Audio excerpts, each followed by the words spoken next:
She undressed slowly, dreamily, and when she was naked, she selected a bright red negligee to wear so that the blood would not show. She opened the drawer of the bedside table and carefully removed the gun. She placed it next to the telephone and dialed her daughter's number in Philadelphia. Hello? Tracy, I just felt like hearing the sound of your voice, darling. What a nice surprise, Mother. I hope I didn't wake you up. No, I was reading. Tell me, what's happening in Philadelphia? I feel like a princess in a fairy tale, Mother. I never believed anyone could be so happy. Tomorrow night I'm meeting Charles's parents, the Stanhopes of Chestnut Hill. An institution. I've butterflies the size of dinosaurs. Don't worry, they'll love you, darling. Well, Charles says it doesn't matter. He loves me and I adore him. I can't wait for you to meet him. He's fantastic. Does he know how lucky he is to have you, baby? I keep telling him, Tracy laughed. Enough about me. How are you feeling? Oh, I feel wonderful. He sounds like a very wonderful man. You'll see for yourself. There was a loud clap of thunder, like an off-stage cue. It was time. There was nothing more to say except a final farewell. Goodbye, my darling. She kept her voice carefully steady. I'll see you at the wedding, Mother. Yes. There was one final thing to say after all. I love you very, very much, Tracy. And Doris Whitney carefully replaced the receiver.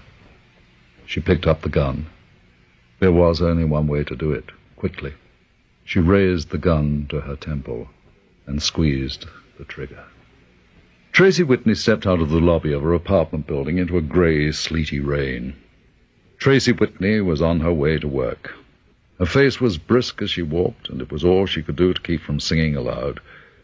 She was in her mid-20s, with a lively, intelligent face, a full, sensuous mouth, sparkling eyes that could change from soft moss green to a dark jade in moments, and a trim, athletic figure. It's indecent for anyone to be this happy, Tracy Whitney thought. I'm marrying the man I love, and I'm going to have his baby. What more could anyone ask? The doors of the Philadelphia Trust and Fidelity Bank opened promptly at 8:30. Tracy Whitney entered the ornate lobby with her fellow workers, took off her raincoat, and went to work. She was in charge of the cable transfer department. It was Tracy's job to extract overnight transfers from the computer and to make computer transfers to other banks. All transactions were in code. It was fascinating work, the lifeblood that fed the arteries of business all over the globe. And until Charles Stanhope III had come into Tracy's life, banking had been the most exciting thing in the world for her. He ran the investment house founded by his great-grandfather, and his company did a good deal of business with the bank Tracy worked for.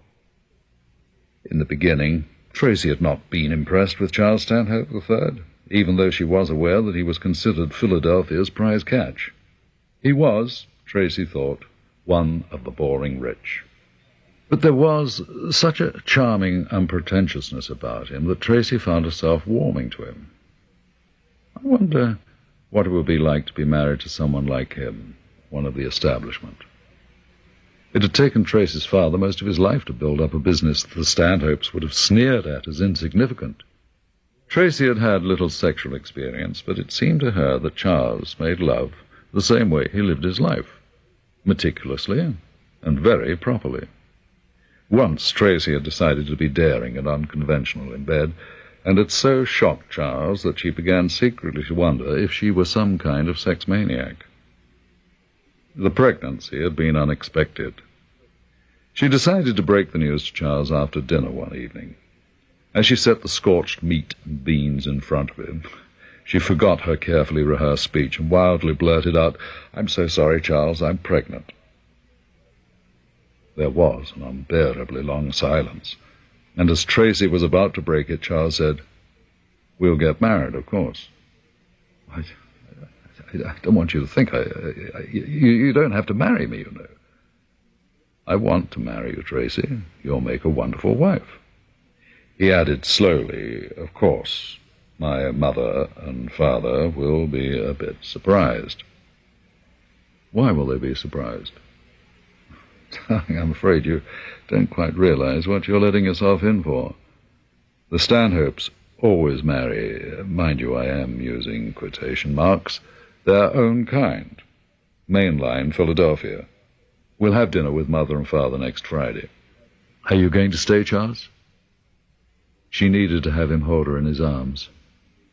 She wanted him to say, I love you, darling. No one in this world will ever keep us apart. Not tonight. I'll talk to you tomorrow. He gave her a brief kiss and disappeared down the hallway. The apartment was ablaze, and the insistent sound of loud fire bells crashed abruptly through the silence. Tracy jerked upright in her bed. Groggy with sleep, sniffing for smoke in the darkened room, the ringing continued, and she slowly became aware that it was the telephone. She snatched up the phone. Hello? Tracy Whitney, this is Lieutenant Miller of the New Orleans Police Department. I'm afraid I have bad news for you. Has Mother been in some kind of accident? She is dead, Miss Whitney. No. It's a scream. Hello? Miss Whitney, hello. I'll be on the first plane. The morgue was cold and indifferent and terrifying. Tracy moved forward slowly. Then she was staring down at the lifeless remains of the body that had borne her, nourished her, laughed with her, loved her. She bent over and kissed her mother. The cheek was cold and rubbery. Oh, Mother, Tracy whispered. Why? That afternoon, Tracy made the funeral arrangements, then took a taxi to the family home, a Victorian house located in the Garden District. As the taxi slowed to a stop in front of the house, she was shocked to see a large sign on the lawn. For sale, New Orleans Realty Company. It was impossible. We've all been so happy together here. She opened the door and stepped inside. She stood there stunned. The rooms were completely empty. Tracy ran from room to room, her disbelief growing. Oh, God, what could have happened? Tracy heard the sound of the front doorbell and walked as if in a trance down the stairs to answer it.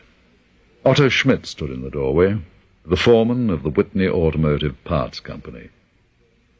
Tracy, he said in a heavy German accent, I just heard the news. I can't tell you how sorry I am. Otto, I don't understand what's happening. Your mama didn't tell you what's been happening lately. She didn't want to worry you. Go on, please. Have you heard of a man called Joe Romano? Joe Romano? No, why? 6 months ago, Romano got in touch with your mother and said he wanted to buy the company. She told him she wasn't interested in selling, but he offered her 10 times what the company was worth, and she couldn't refuse. This Romano gave her a small down payment. The big money, the balloon payment, was to have come last month. When Romano took over, he fired everybody and brought in his own people to run things. Then he began to raid the company. He sold all the assets and ordered a lot of equipment, selling it off but not paying for it. The suppliers weren't worried about the delay in payment because they thought they were still dealing with your mother. When they finally began pressing your mother for their money, she went to Romano and demanded to know what was going on. He told her he had decided not to go ahead with the deal. By then, the company was not only worthless, but your mother owed $500,000 she couldn't pay. Oh, my God. There's more. The district attorney served your mother notice that he was going to ask for an indictment against her for fraud, that she was facing a prison sentence. That was the day she really died, I think. But all she had to do was tell them the truth.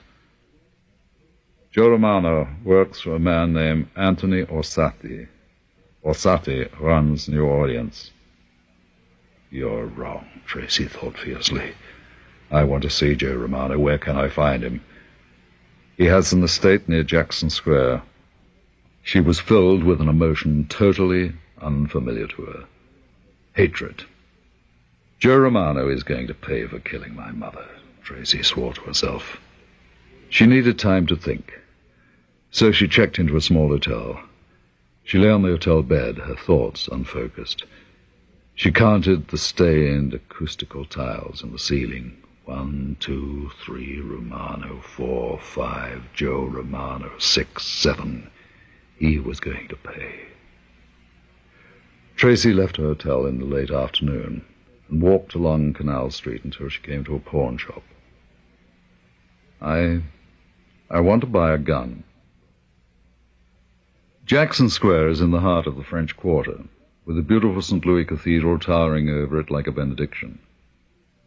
She stood in the shadows, studying the house, conscious of the heavy weight of the gun in her purse. She was going to reason with Joe Romano, ask him to clear her mother's name. If he refused, she would threaten him with a gun and force him to write out a confession.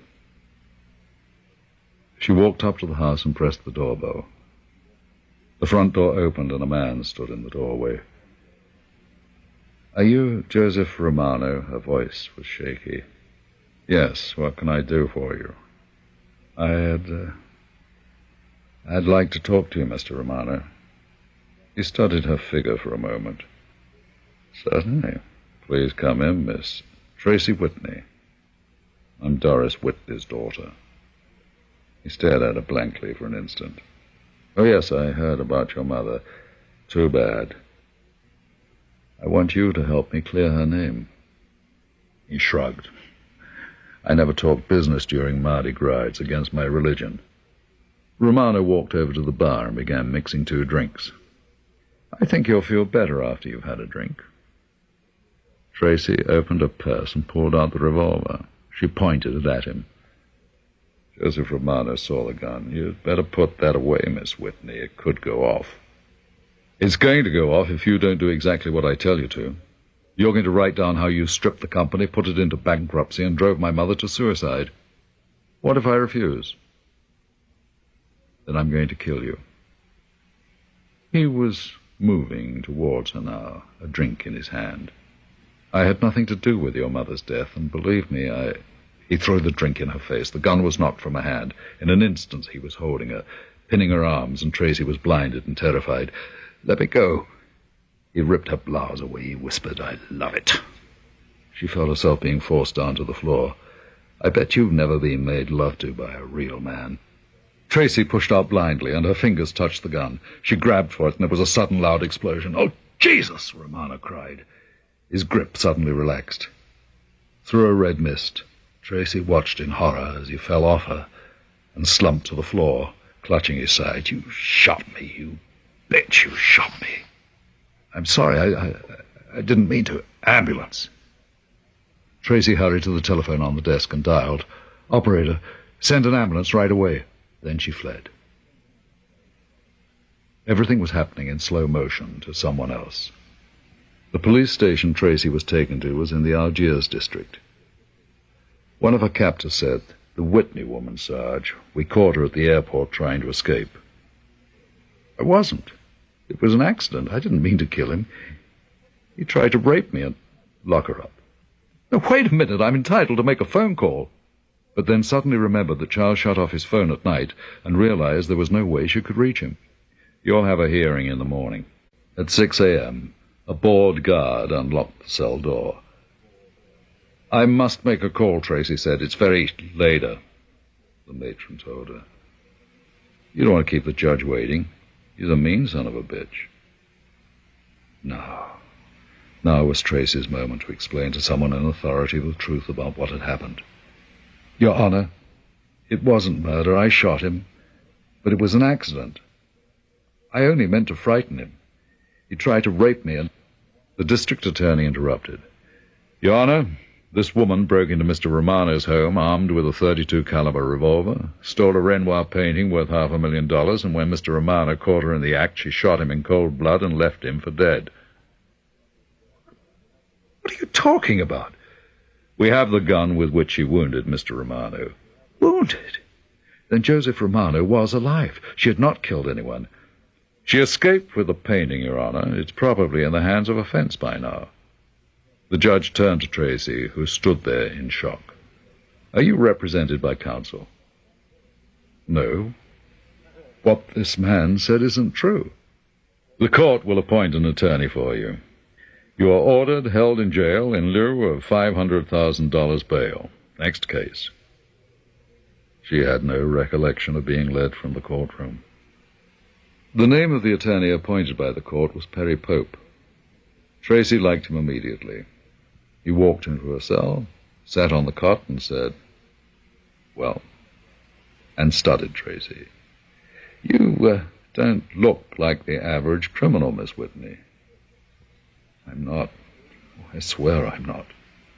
"Joe Romano used you as a patsy, the same way he used your mother." "I still don't understand." "Romano will put in an insurance claim for $500,000 for the Renoir he's hidden away somewhere, and he'll collect. Do you have any idea with whom you're dealing? This town is sewn up tight by the Orsatti family.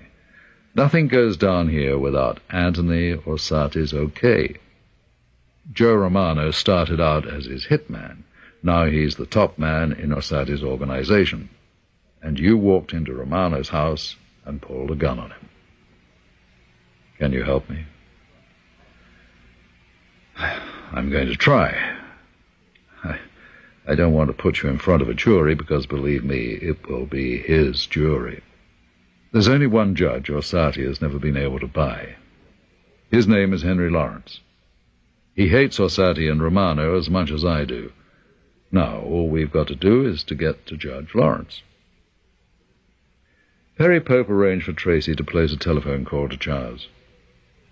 "Mr. Stanhope's office." "Well, Harriet, may I speak to Mr. Stanhope, please?" "I'm sorry, Miss Whitney. He's on his way to Houston for a meeting." "If you'll give me your number." I'll have to call back." "Tomorrow," Tracy thought wearily. "I'll explain it all to Charles tomorrow." Perry Pope came to visit Tracy the following morning. "We got lucky. I've just left Judge Lawrence, and we've got a deal." "A deal?" "He's agreed to accept a guilty plea from you." Tracy stared at him in shock. "But I'm not." He raised a hand. "By pleading guilty, you save the state the expense of a trial." But if I plead guilty, what will they do to me?" "Judge Lawrence will sentence you to 3 months in prison with—" "Prison? Wait a minute. He'll suspend the sentence, and you can do your probation out of the state." "But then I'll have a record." "If they put you on trial for armed robbery and attempted murder, you could be sentenced to 10 years. You don't have to take the deal. You can get another lawyer and—" "No." She knew that this man was honest. She was probably lucky. I'll take the deal." He nodded. Smart girl. She was not permitted to make any phone calls before she was returned to the courtroom. Judge Henry Lawrence said to Tracy, "The court has been informed that the defendant wishes to change her plea from not guilty to guilty. Is that correct?" "Yes, Your Honor." "Are all parties in agreement?" Perry Pope nodded. "Yes, Your Honor." Judge Lawrence leaned forward and looked into Tracy's eyes. "When during the commission of a felony someone tries to kill in cold blood, we believe that that person should be properly punished. The defendant has admitted that she attempted to murder one of the outstanding citizens of this community, a man noted for his philanthropy and good works. The defendant shot him while in the act of stealing an art object worth $500,000. Well, this court is going to see that you don't get to enjoy that money. Not for the next 15 years. Because for the next 15 years you are going to be incarcerated in the Southern Louisiana Penitentiary for women." Tracy felt the courtroom begin to spin. She turned to Perry Pope, but his eyes were averted. Judge Lawrence had risen and was gathering up his notes. The bailiff stepped to Tracy's side and took her arm. "Come along," he said. "No, please, there's been a terrible mistake." And as she felt the bailiff's grip tighten on her arm, Tracy realized there had been no mistake. She had been tricked. They were going to destroy her, just as they destroyed her mother. It was not until the following afternoon that the desk sergeant would permit Tracy to use the telephone. Harriet answered. Mr. Stanhope's office. Harriet, I'd like to speak to Mr. Stanhope. Just a moment, Miss Whitney. I'll see if Mr. Stanhope is in. Tracy? Is that you, Tracy? Yes, darling. Oh, Charles, I've been going crazy, Tracy. The newspapers here are full of wild stories about you, that you shot a man. That's not true, is it? Why, I did shoot him, but then it is true. Well, it's not the way it sounds, darling. Tracy, did you plead guilty to attempted murder and stealing a painting?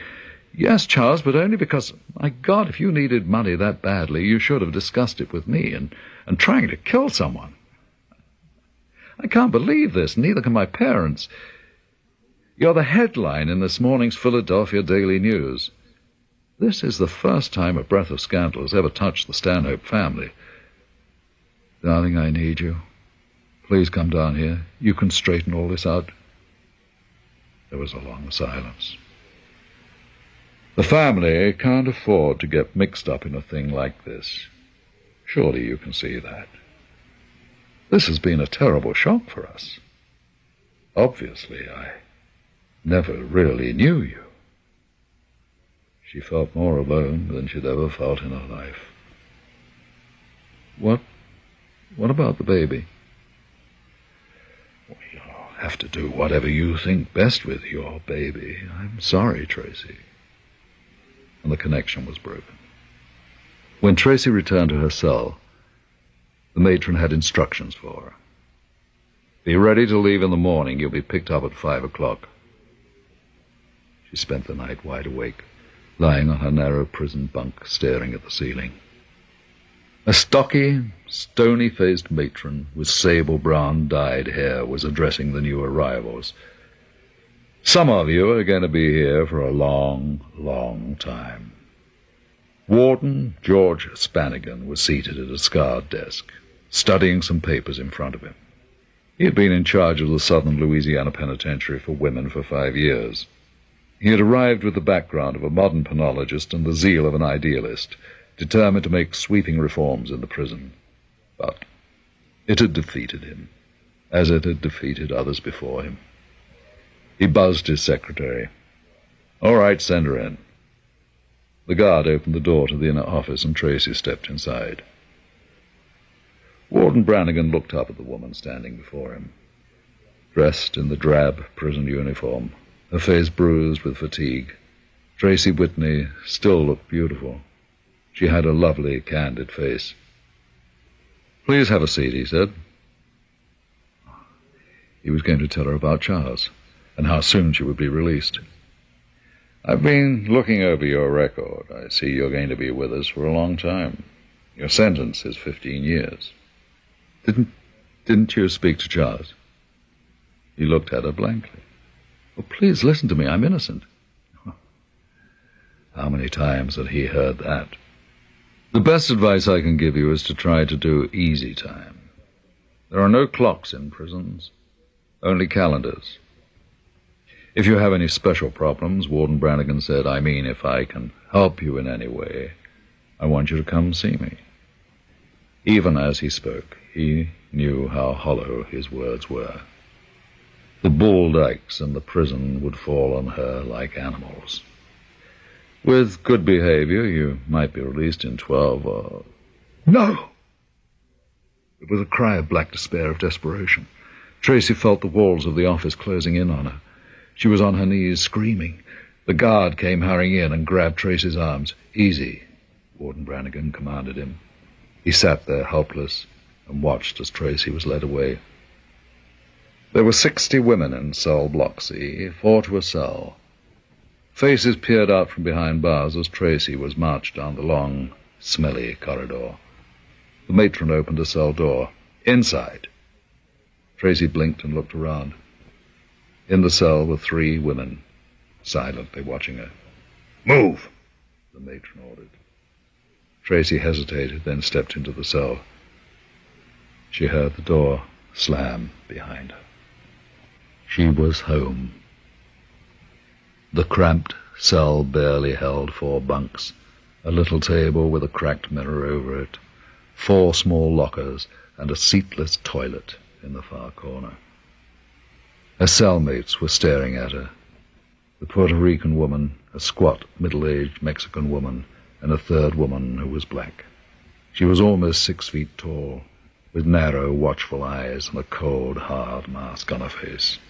Her head was shaved, and her skull shone blue-black in the dim light. "That's your bunk over in the corner." Tracy walked over to the bunk. The mattress was filthy, stained with the excreta of God only knew how many previous occupants. She couldn't bring herself to touch it. "I can't sleep on this mattress." The fat Mexican woman grinned. "You don't have to, honey. You can sleep on mine." Who do I see about getting a clean mattress?" "God," the black woman grunted. "I'm Ernestine Littlechap." She nodded toward the woman with the long scar. "That's Lola. She's from Puerto Rico, and Fatso here is Paulita from Mexico. Who are you?" I'm Tracy Whitney." A spasm of nausea swept through her, and she gripped the edge of her bunk to steady herself. "My baby," she thought. "I should have told the warden I'm going to have a baby. He'll move me into a clean cell. Perhaps they'll even let me have a cell by myself." A matron was walking past the cell. Tracy hurried to the cell door. "Excuse me," she said. "I have to see the warden. I'll send him right down." "You don't understand. The matron was gone. Tracy crammed her knuckles into her mouth to keep from screaming. "You sick or something, honey?" the Puerto Rican asked. Tracy shook her head, unable to speak. She walked back to the bunk, looked at it a moment, then slowly lay down on it. It was an act of hopelessness, an act of surrender. She closed her eyes. Her 10th birthday was the most exciting day of her life. "We're going to Antoine's for dinner," her father announced. "It's a palace," Tracy thought. "I'll bet kings and queens come here. When I'm grown up," Tracy promised herself, "I'm going to come to Antoine's every night, and I'll bring my mother and father with me." There was a cake for her, and the waiter sang happy birthday. Outside she could hear the clang of a street car bell as it passed. At 8:45, the warning bell rang throughout the prison. Tracy's cellmates began to undress. Tracy didn't move. "Lola said you got 15 minutes to get ready for bed." The women had stripped and put on nightgowns. The peroxided blonde matron passed the cell. "Get undressed," she ordered. "You do what you're told here, or I'll bust your ass." The matron moved down the hall. Paulita cautioned, "You better listen to a baby. Old Iron Pants is one mean bitch." Slowly, Tracy rose and began to undress, keeping her back to the others. She took off all her clothes, with the exception of her panties, and she slipped the coarse nightgown over her head. She felt the eyes of the other women on her. "You got a real nice body," Paulita commented. "Yeah, real nice," Lola echoed. Tracy wildly jerked around. "Leave me alone, all of you. I'm not that way." The black woman chuckled. "You'll be any way we want you to be, baby." "Yeah, there's plenty of time." The lights went out. The dark was Tracy's enemy. She sat on the edge of her bunk, her body tense. She could sense the others waiting to pounce on her. She decided she would stay awake all night. "It'll be light soon," she thought. "In the morning, I'll ask to see the warden." Tracy's body was tense and cramped. She lay back on a bunk and within seconds felt something crawling across her neck. She stifled a scream. Tracy thought, 1 minute at a time. She could no longer keep her eyes open. She slept. She was awakened by a hand clamped across her mouth and 2 hands grabbing at her chest. She tried to sit up and scream, and she felt her nightgown and underpants being ripped away. Hands slid between her thighs, forcing her legs apart. Tracy fought savagely, struggling to rise. A hard fist smashed into Tracy's face and another into her stomach. Someone was on top of her, holding her down, smothering her. She fought like a mad woman, but she was no match for the 3 of them. She writhed helplessly. An arm moved across her mouth, and Tracy sank her teeth into it, biting down with all her strength. Fists pounded her face. She sank into the pain deeper and deeper, until finally she felt nothing. It was the clanging of the bell that awakened her. She was lying on the cold cement floor of her cell, naked. Her 3 cellmates were in their bunks. In the corridor, iron pans passed the cell. She saw Tracy lying on the floor in a small pool of blood, her face battered and one eye swollen shut. "What the hell is going on here?" Ernestine, little chap, offered. The matron walked over to Tracy's side and nudged her with a foot. "You, get up." She was unable to move. Her body was screaming out with pain. "What happened?" Through one eye, Tracy saw the blurred outlines of her cellmates, silently waiting for her answer. No words would come out. She tried again, and some deep-seated atavistic instinct made her say, "I fell off my bunk." The matron snapped. "I hate smartasses. Let's put you in the bin till you learn some respect." It was a form of oblivion, a return to the womb. She was alone in the dark. There was no furniture in the cramped basement cell, only a thin, worn mattress thrown on the cold cement floor. A noisome hole in the floor served as a toilet. Tracy lay there in the blackness, humming folk songs to herself that her father had taught her long ago. She had no idea how close she was to the edge of insanity. "I must have fallen down and hurt myself, but Mama will take care of it." She called out in a broken voice, "Mama." And when there was no answer, she fell asleep again. She slept 48 hours. When she awoke, she was surrounded by nothingness. Memories came flooding back. "Oh, my baby, they murdered my baby." And she wept. She wept for the loss of her baby. She wept for herself. She wept for the whole sick world. Tracy lay on the thin mattress in the cold darkness, and she was filled with such an overpowering hatred that it literally shook her body. Vengeance. It was not a vengeance directed against her 3 cellmates. They were victims as much as she. No. She was after the men who had done this to her, who had destroyed her life. Joe Romano, Anthony Ossati, Perry Pope, Judge Henry Lawrence, and then there was Charles, who had never listened to her. She was going to make them pay, every one of them. She had no idea how, but she knew she was going to get revenge. Tomorrow, she thought, if tomorrow comes. She was in a situation that anyone else would have considered hopeless, but there was a wellspring of strength deep within her. "I will survive," Tracy thought. "I face my enemies naked, and my courage is my shield." She began to plan her escape. On the 7th day, when the cell door opened, Tracy was blinded by the sudden light that flooded the cell. A guard stood outside. "On your feet, you're going back upstairs."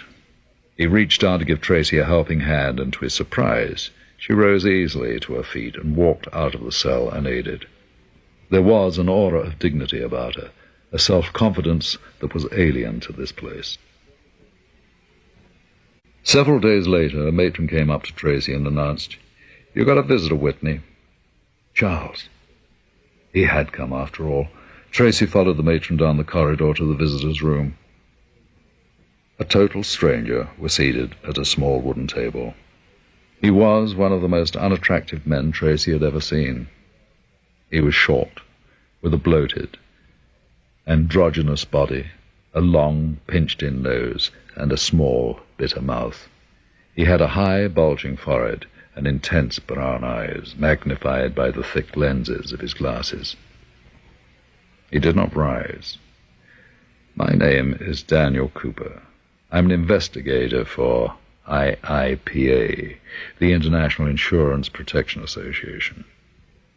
One of our clients insured the Renoir that was stolen from Mr. Joseph Romano. Tracy drew a deep breath. I didn't steal it. I know that. No one stole it. You were framed, Miss Whitney. Slowly, Tracy sank into a chair. Daniel Cooper lived in mortal terror that one day someone would learn about his past. He showered or bathed at least 3 times a day, but never felt clean. He firmly believed in hell and hell's fire, and he knew his only salvation on earth was expiation, atonement. He thought of himself as a hunter tracking down those who broke the law. He was the vengeance of God, the instrument that brought down God's wrath on the heads of wrongdoers. It was the only way he could atone for the past and prepare himself for eternity. Tracy could feel her heartbeat accelerate. Then you will help me. Daniel Cooper was puzzled. Help you? Yes. Get a pardon or no? The word was like a slap. No? But why? If you know I'm innocent, how could people be so stupid? My assignment is finished. Old Ironpants had Tracy Whitney assigned to the laundry. Of the 35 work assignments available to prisoners, the laundry was the worst. When Ernestine Littlechap heard about Tracy's assignment, she remarked, Old Ironpants is out for your ass. Tracy said, She doesn't bother me. Ernestine Littlechap was puzzled. This was a different woman from the terrified young girl who had been brought into the prison 3 weeks earlier. Something had changed her, and Ernestine Littlechap was curious to know what it was. On Tracy's 8th day working in the laundry, a guard came up to her. I got a transfer here for you. You're assigned to the kitchen. The most coveted job in the prison. When Tracy reported to the kitchen, she was somehow not surprised to see Ernestine Littlechap there. Tracy approached her. Thank you. Ernestine grunted and said nothing. They were standing at a stove by themselves. I can't stay in this place, Tracy whispered. I've got to take care of something on the outside. Will you help me escape? Start slicing up them onions. We're having Irish stew tonight. She walked away. Tracy was aware of how the guards and prisoners deferred to Ernestine. Since the other inmates had decided that Ernestine had become Tracy's protector, she was left strictly alone. Tracy waited warily for Ernestine to make advances towards her, but the big black kept her distance. Why? Tracy wondered. It was in the exercise yard that Tracy encountered Big Bertha. You! I've been looking for you, a voice said. I hear you got yourself a nigger bull dyke. Tracy started to brush past the woman. Big Bertha grabbed Tracy's arm with an iron grip. Nobody walks away from me, she breathed. Be nice, little man. She was backing Tracy toward the wall, pressing her huge body into Tracy's. Get away from me. I know what you need, and I'm going to give it to you. You're going to be all mine. A familiar voice behind Tracy rasped, Get your hands off her. Ernestine Littlechap stood there, big fists clenched, eyes blazing, the sun reflecting off her shiny, shaved skull. The 2 Amazons were eyeing each other with naked hatred. They're ready to kill each other over me, Tracy thought. It was Big Bertha who backed down. I ain't in no hurry. You're going to be here a long time, baby. So am I. I'll be seeing you. Ernestine watched her go. She's a bad mother. She ain't going to let up on you. Will you help me escape? A bell rang. It's chow time, Ernestine Littlechap said. Each afternoon after supper, the inmates were allowed to spend 1 hour in the recreation room. Tracy was thumbing through a copy of a magazine when a photograph caught her eye. It was a wedding picture of Charles Stanhope III and his new bride coming out of a chapel arm in arm laughing. It hit Tracy like a blow. Seeing his photograph now, the happy smile on his face, she was filled with a pain that turned to cold fury. She slammed the magazine shut.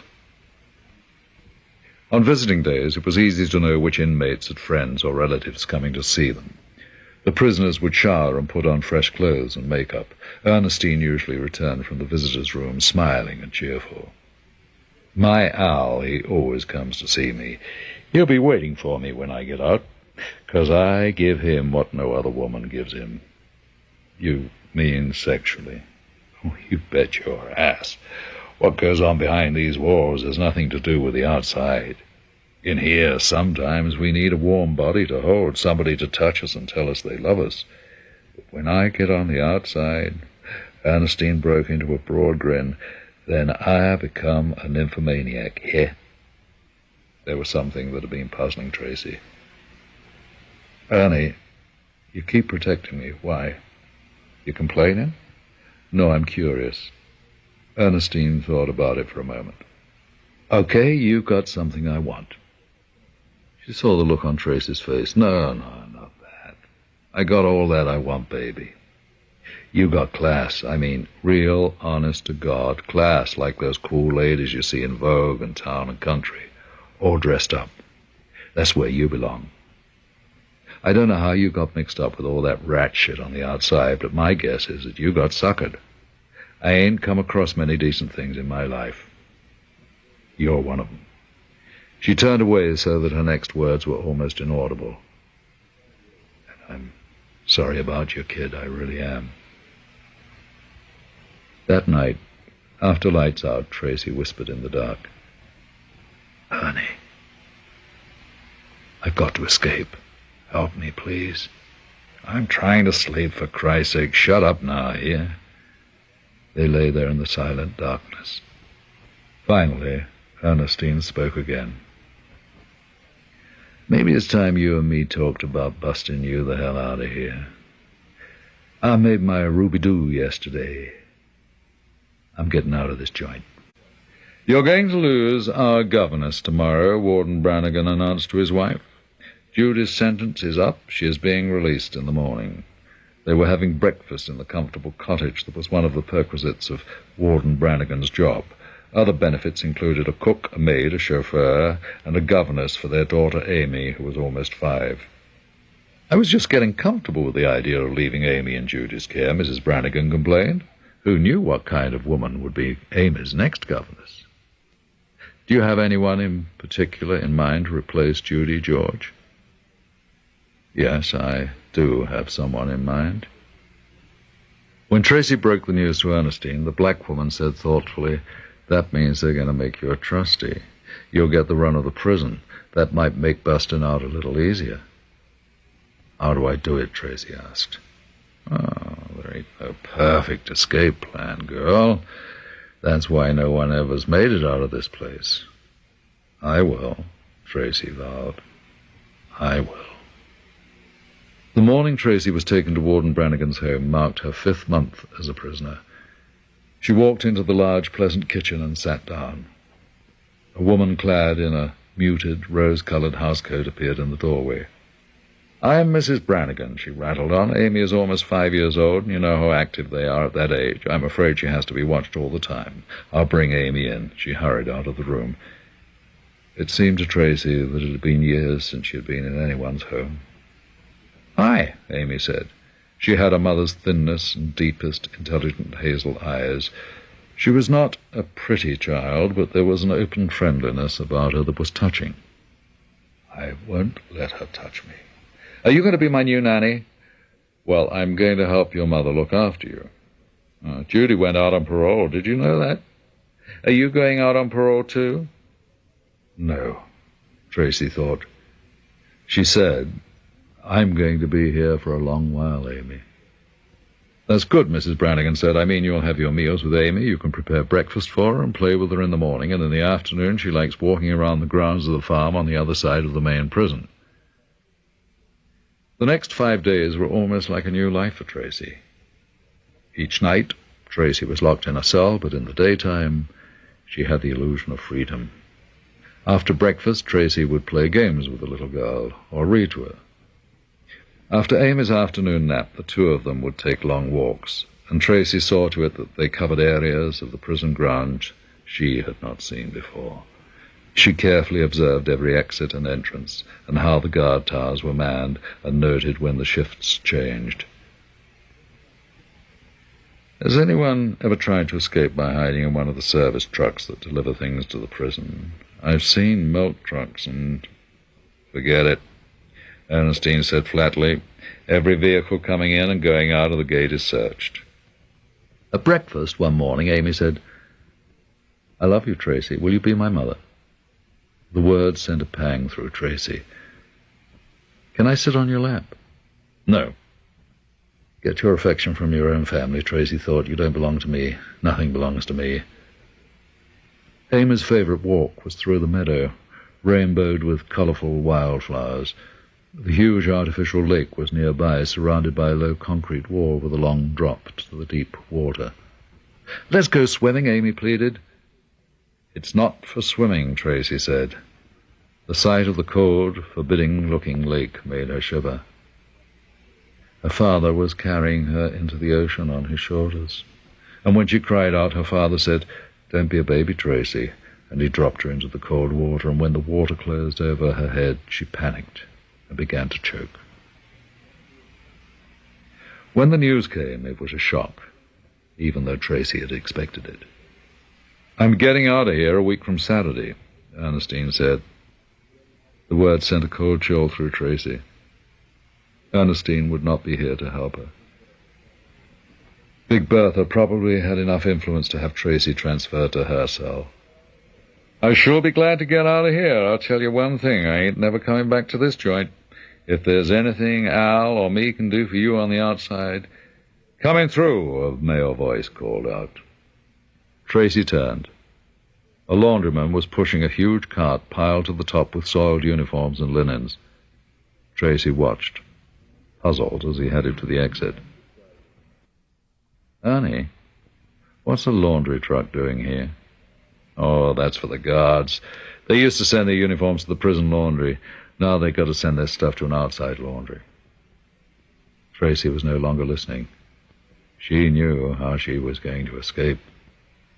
"Why can't it work?" "I told you, girl, the guards search every truck going through the gate. But a truck carrying a basket of laundry, they're not going to dump out the laundry to check it." "They don't have to. The basket is taken to the utility room where a guard watches it being filled." Tracy stood there thinking. "Ernie, could someone distract that guard for 5 minutes?"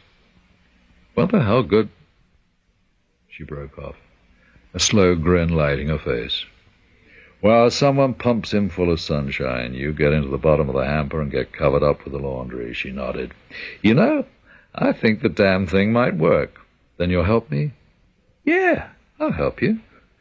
It's my last chance to give Big Bertha a kick in the ass." The prison grapevine buzzed with the news of Tracy Whitney's impending escape. With Ernestine's help, the escape plan moved ahead swiftly. Ernestine took Tracy's measurements. Lola boosted the material for a dress from the millinery shop, and Paulita had a seamstress in another cell make it. A pair of prison shoes were stolen from the wardrobe department and dyed to match the dress. A hat, gloves, and purse appeared as if by magic. The following evening, Ernestine handed Tracy 3 major credit cards in the name of Jane Smith and a driver's license. "The dress will be ready for you Saturday," Paulita said. The day of Ernestine's release. That's my deadline, Tracy thought. "Everything's cool. The laundry pickup Saturday is 2 o'clock. You got to be in the utility room by 1:30.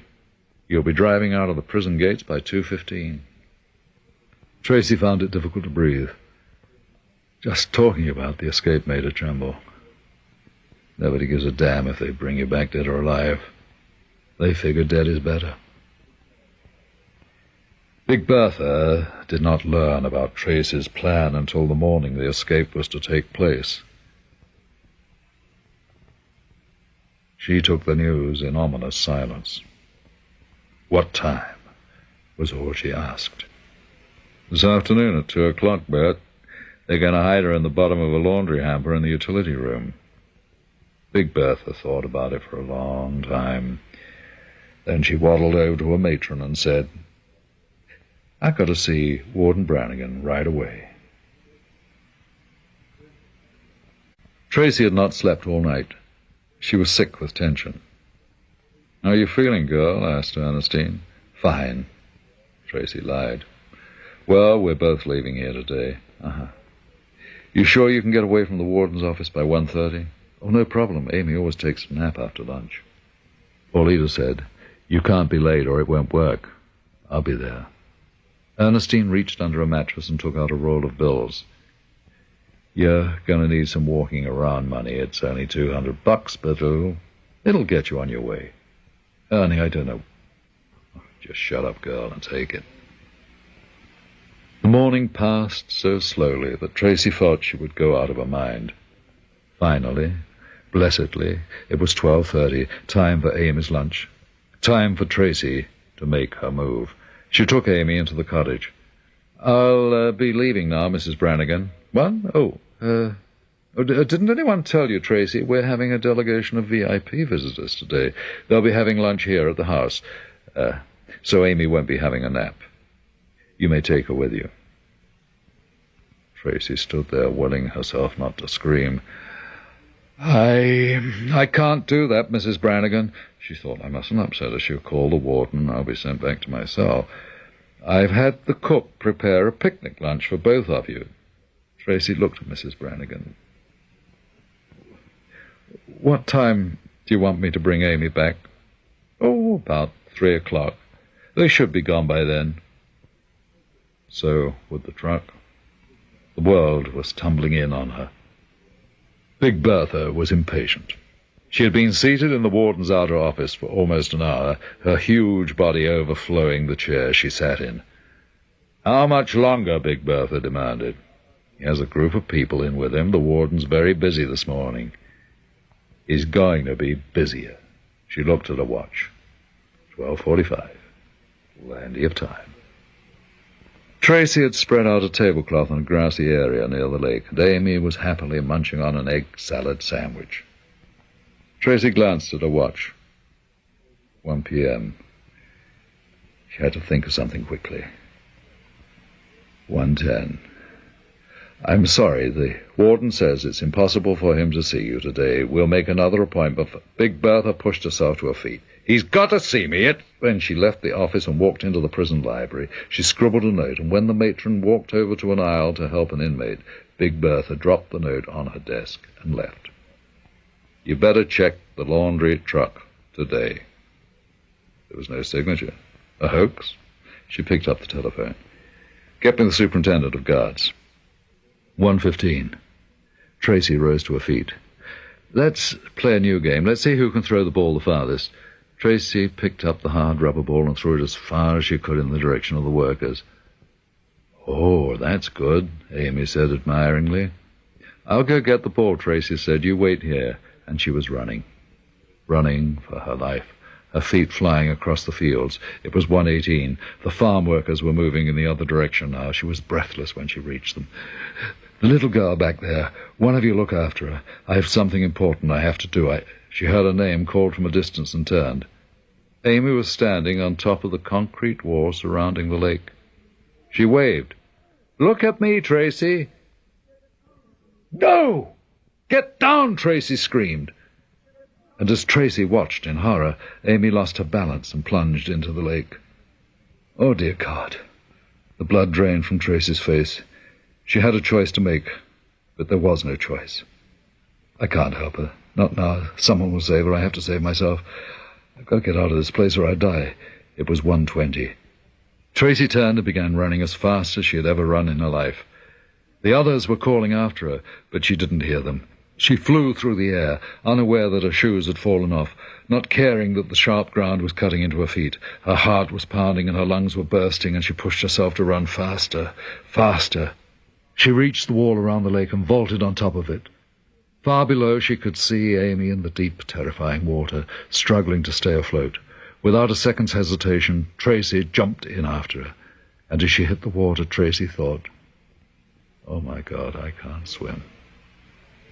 New Orleans, Friday, August 25th, 10 a.m. Lester Torrance, a teller at the First Merchants Bank of New Orleans, prided himself on two things: his sexual prowess with the ladies, and his ability to size up his customers. On this particular Friday morning, Lester knew he had hit the jackpot. He saw the woman the moment she walked in the door of the bank. She was an absolute stunner.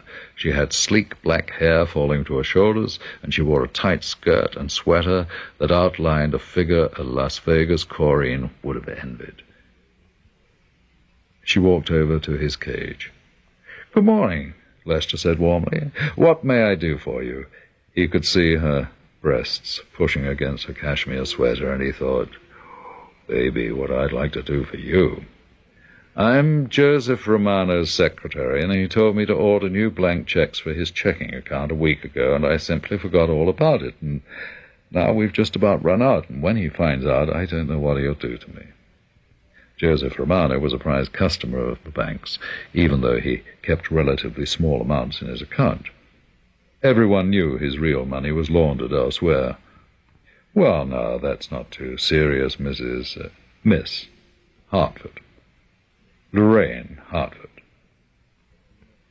I'll just order these new checks for you right now. You should have them in 2 or 3 weeks, and..." She leaned forward so that her breasts were touching the front of the cage. "If you could just rush those checks out, I'd be happy to pay extra."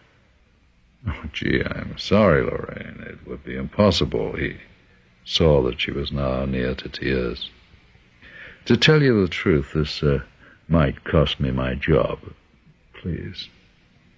I'll do anything." "I tell you what I'll do. I'll phone in a special rush on them, and you'll have them Monday. How's that? I'll send them to the office, and... Oh, it would be better if I picked them up myself. I don't want Mr. Romano to know how stupid I was. I'll see you Monday." "I'll be here." It would take a broken back to keep him home. The hotel on Carmen Street was indistinguishable from 100 other hotels in New Orleans, which was why Tracy Whitney had chosen it. She had been in the small, cheaply furnished room for a week. Compared to her cell, it was a palace. When Tracy returned from her encounter with Lester, she took off her black wig, ran her fingers through her own luxuriant hair, removed the soft contact lens, and creamed off her dark makeup. It was going well. It had been easy to learn where Joe Romano kept his bank account. Tracy had looked up the cancelled check from her mother's estate. Joe Romano was just the first. The others would follow, every one of them. She closed her eyes and relived the miracle that had brought her there. She felt the cold, dark waters closing over her head. She was drowning, and she was filled with terror. She dived down, her hands found the child, and grabbed her and pulled her to the surface. The incident would have been worth no more than a paragraph on the inside page of the morning newspapers, except for the fact that a prisoner who could not swim had risked her life to save the child of the warden. Overnight, the newspapers and television commentators turned Tracy into a heroine. Governor Haber himself visited the prison hospital with Warden Brannigan to see Tracy. That evening, the report of Tracy's heroism unfolded, and the account of the rescue went on national television and began to snowball. Time, Newsweek, People, and hundreds of newspapers all over the country carried the story. As the press coverage continued, letters and telegrams poured into the penitentiary demanding that Tracy Whitney be pardoned. 3 weeks after Amy's rescue, the warden called Tracy into his office. "You'd better sit down," he said. "I've some news for you." He paused, filled with some emotion that Tracy did not understand. "I've just received an order from the governor of Louisiana," Warden Brannigan went on, "giving you full pardon, effective immediately. You'll be released the day after tomorrow." I don't know what to say. Everyone here is very proud of you. Mrs. Brannigan and I expect you to do great things on the outside."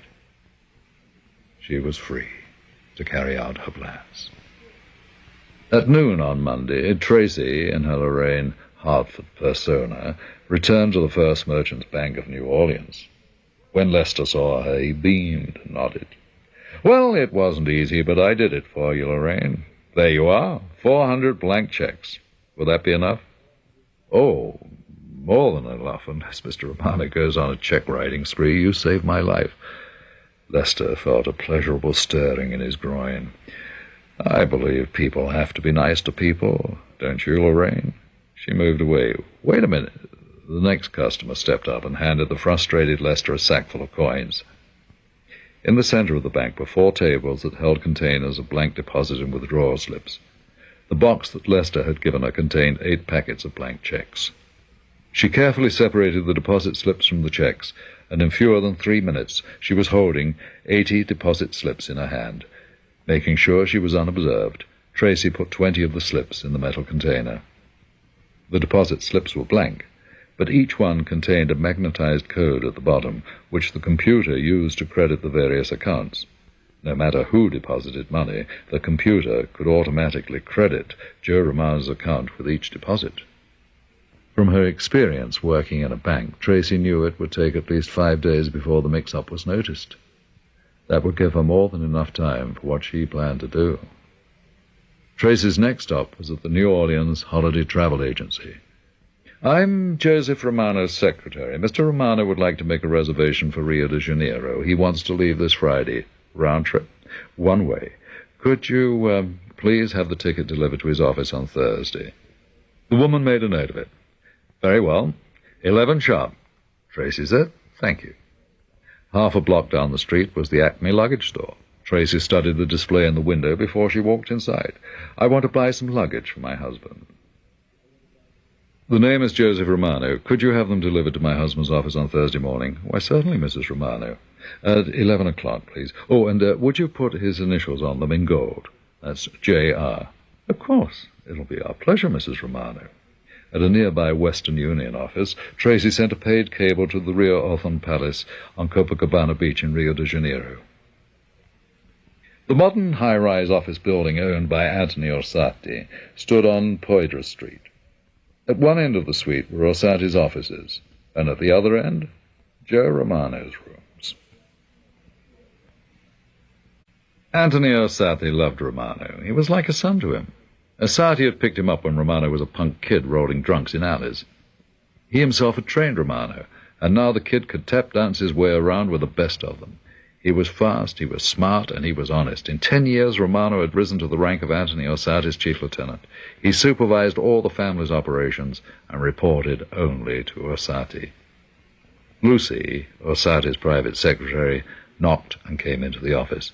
"I'm sorry to bother you, Mr. Orsatti. There's a Miss Gigi Dupré on the telephone. She sounds hysterical, but she won't tell me what she wants. She insists on speaking with you personally. I thought it might be important." Out of curiosity, Orsatti picked up the phone and waved a dismissal at Lucy. "Yeah, who's this?" "Is this Monsieur Anthony Orsatti?" She had a French accent. "So? Thank God I could get audio of Mr. Orsatti. You must stop him, please." "Lady, I don't know who you're talking about, and I'm busy." "My Joe Romano, he promised to take me with him. Comprenez-vous? I just found out he is to leave for Brazil without me. Half of that money is mine." Anthony Orsatti suddenly found he was interested, after all. "What money are you talking about?" "The money Joe is hiding in his checking account. The money he how you say, schemed. Please tell Joe he must take me to Brazil with him. Please, will you do this?" "Yeah," Anthony Orsatti promised. "I'll take care of it." If it was true that Anthony Orsatti owned New Orleans, it was also true that it was Joe Romano who ran it for him. His secretary walked into his office. "Mr. Romano, there's a messenger here with an airplane ticket for Rio de Janeiro. Shall I write out a check at COD?" "Rio de Janeiro? Tell him there's some mistake." The uniformed messenger was in the doorway. "Let me see that." Romano took the ticket from the messenger's hand and looked at it. "Friday? Why would I be going to Rio on Friday?"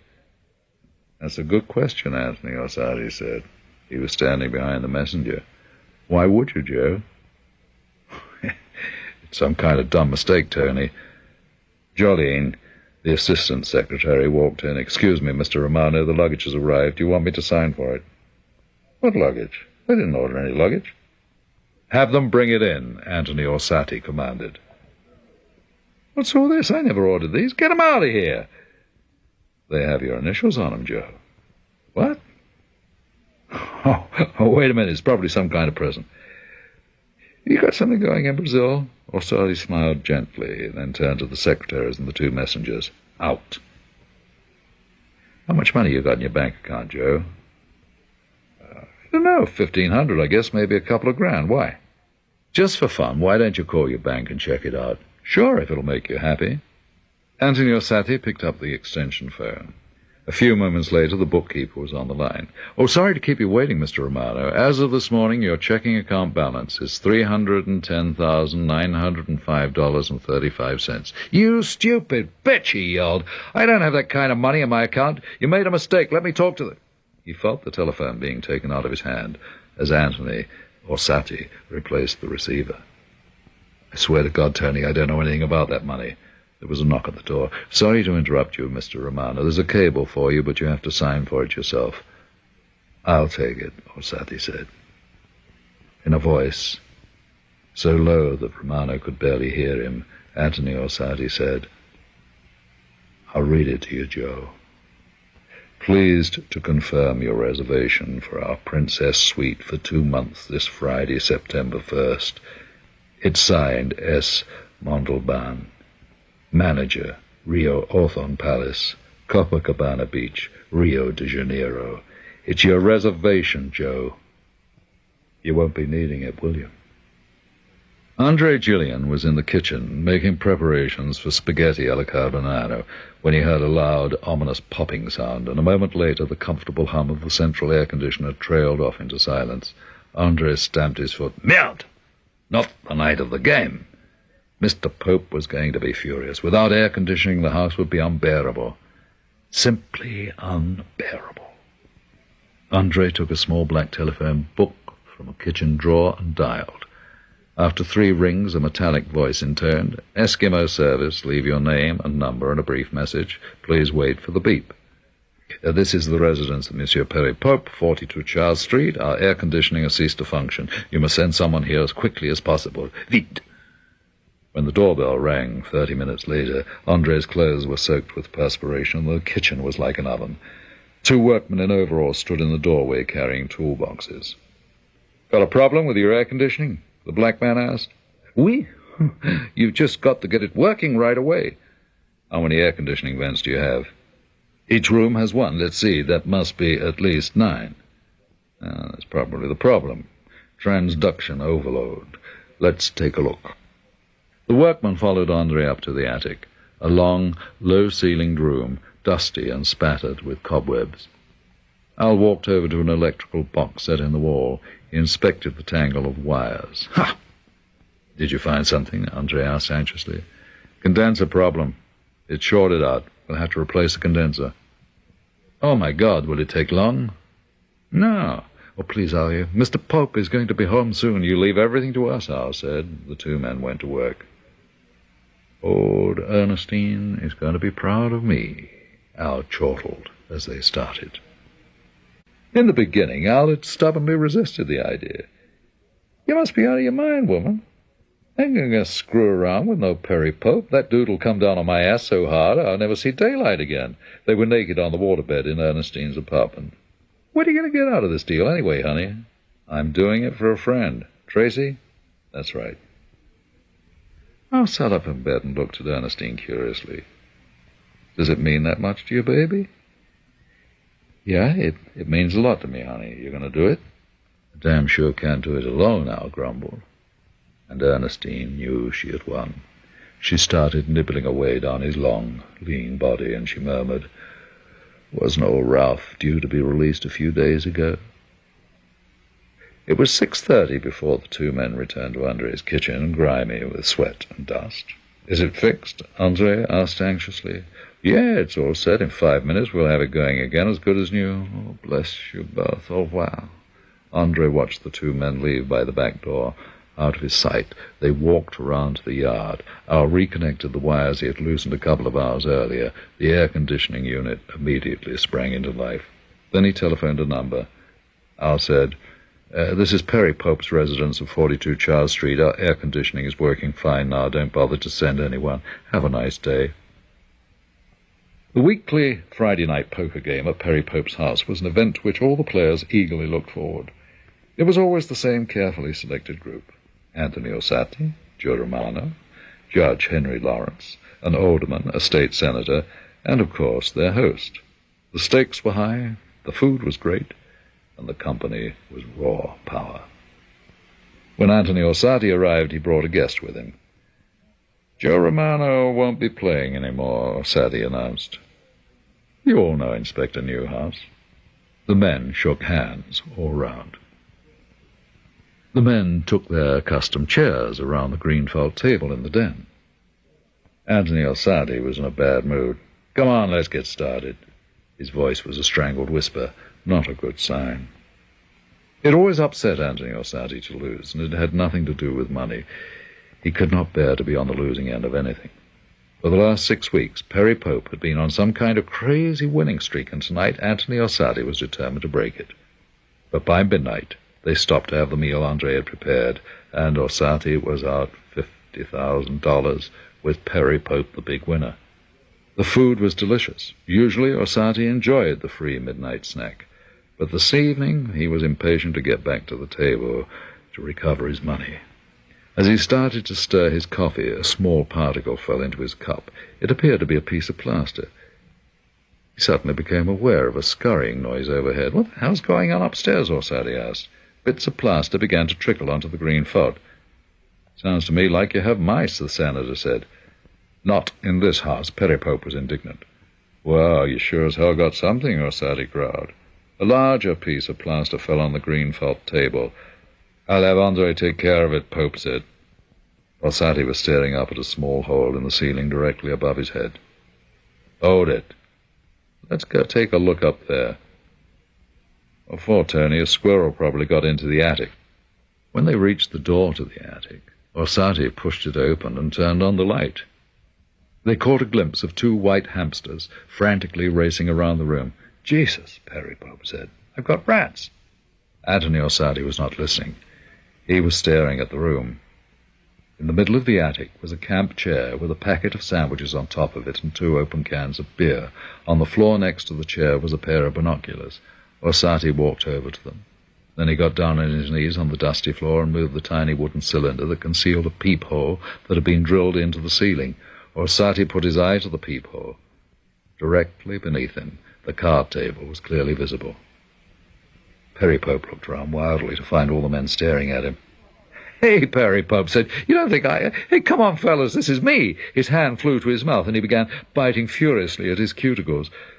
Orsatti patted him on the arm. "Don't worry about it." His voice was almost inaudible. Perry Pope kept gnawing desperately at the raw flesh of his right thumb. "That's 2 down, Tracy," Ernestine little chap chortled. "The word on the street is that your lawyer friend, Perry Pope, ain't practicing law no more. He had a real bad accident. Who's next?" "Lawrence. Judge Henry Lawrence." Tracy had worked out her plan. But when she telephoned Judge Lawrence's chambers, she knew immediately that she would have to change it. "I'd like to speak to Judge Lawrence, please." The secretary said, "I'm sorry, Judge Lawrence is not in. His Honor is in Europe attending an international judiciary symposium. Who's calling, please?" "Oh, this is Elizabeth Rowan Dastin, chairwoman of the Southern Division of the American Trial Lawyers Association, and we've chosen Judge Henry Lawrence to be our Man of the Year. Could you tell us where we might reach him?" There was a momentary silence. The secretary faced a dilemma. She had orders not to reveal her boss's itinerary. On the other hand, it would be just like him to blame her if he missed receiving an award as important as this. "Well, you can reach him in Moscow at the Russia Hotel. He'll be there for the next 5 days." "Wonderful. I'll get in touch with him right away. Thank you so much." The cables were addressed to Judge Henry Lawrence, Russia Hotel, Moscow. The NKVD sat back and waited to see if there were any further cables. When no more were forthcoming, they arrested Judge Henry Lawrence. The interrogation lasted 10 days and 10 nights. To whom did you send the information? What information? Who gave you the plans? What plans? The plans for the Soviet atomic submarine. You must be crazy. Tell us who Boris is. Boris who? The man who deposited money in your Swiss account. What Swiss account? They were furious. You're a stubborn fool, they told him. We're going to make an example of you and all other American spies trying to undermine our great motherland. By the time the American ambassador was permitted to visit him, Judge Henry Lawrence had lost 15 pounds. He couldn't remember the last time his captors had allowed him to sleep, and he was a trembling wreck of a man. I must make a formal protest, the ambassador angrily declared. Your country's behavior in the treatment of Judge Henry Lawrence is inexcusable. The minister said coldly, You will please take a look at these. He handed copies of the cables to the ambassador. The ambassador read them. They're perfectly innocent. Perhaps you had better read them again. Decoded. Every fourth word has been underlined. Meeting arranged as requested. Plans arrived safely. Money placed. Swiss account. Try obtain information. New Russians ship soonest.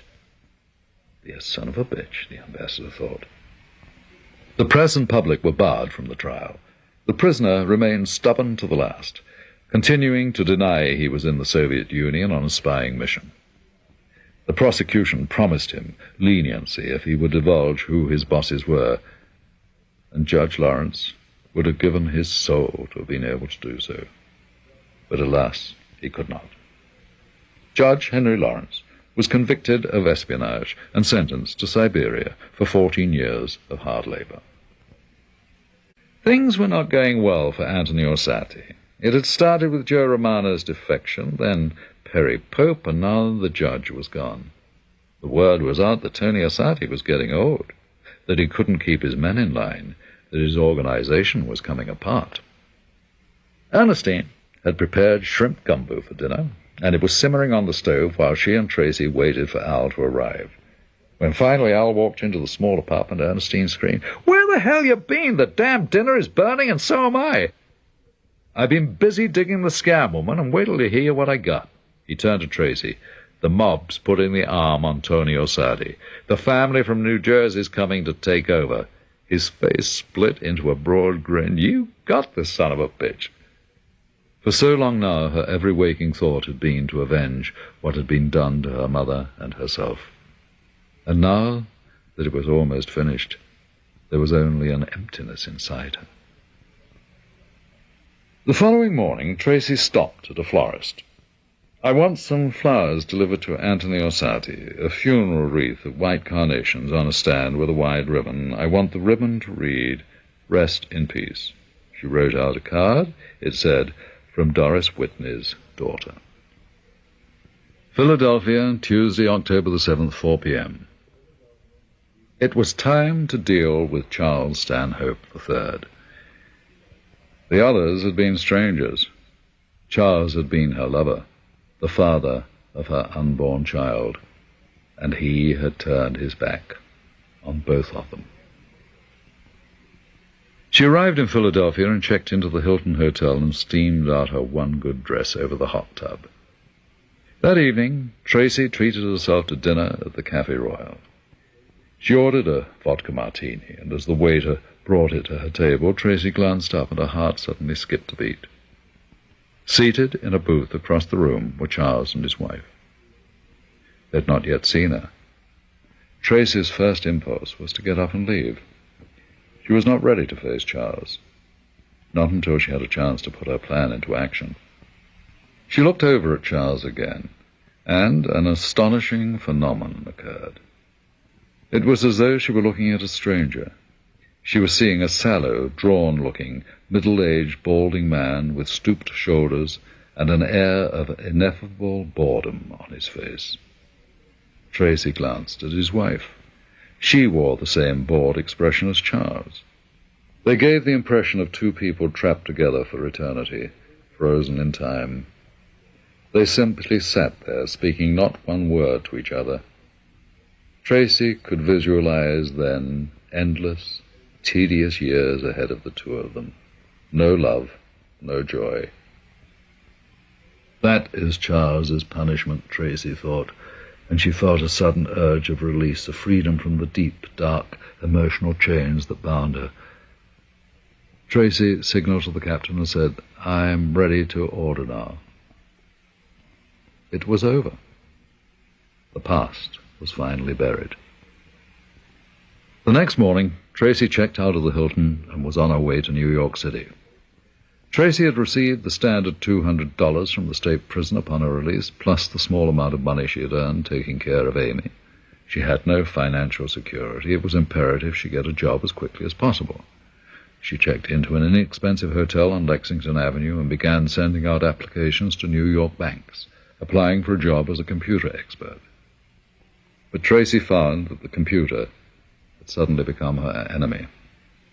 Her life was no longer private. The computer banks held her life story and readily told it to everyone who pressed the right buttons. The moment Tracy's criminal record was revealed, her application was automatically rejected. Very well, Tracy thought. I can always do something else. She bought a copy of the New York Times and began searching the want ads. Secretary in an export firm. The moment Tracy walked in the door, the personnel manager said, "Hey, I seen you on television. You saved a kid in prison, didn't you?" Tracy turned and fled.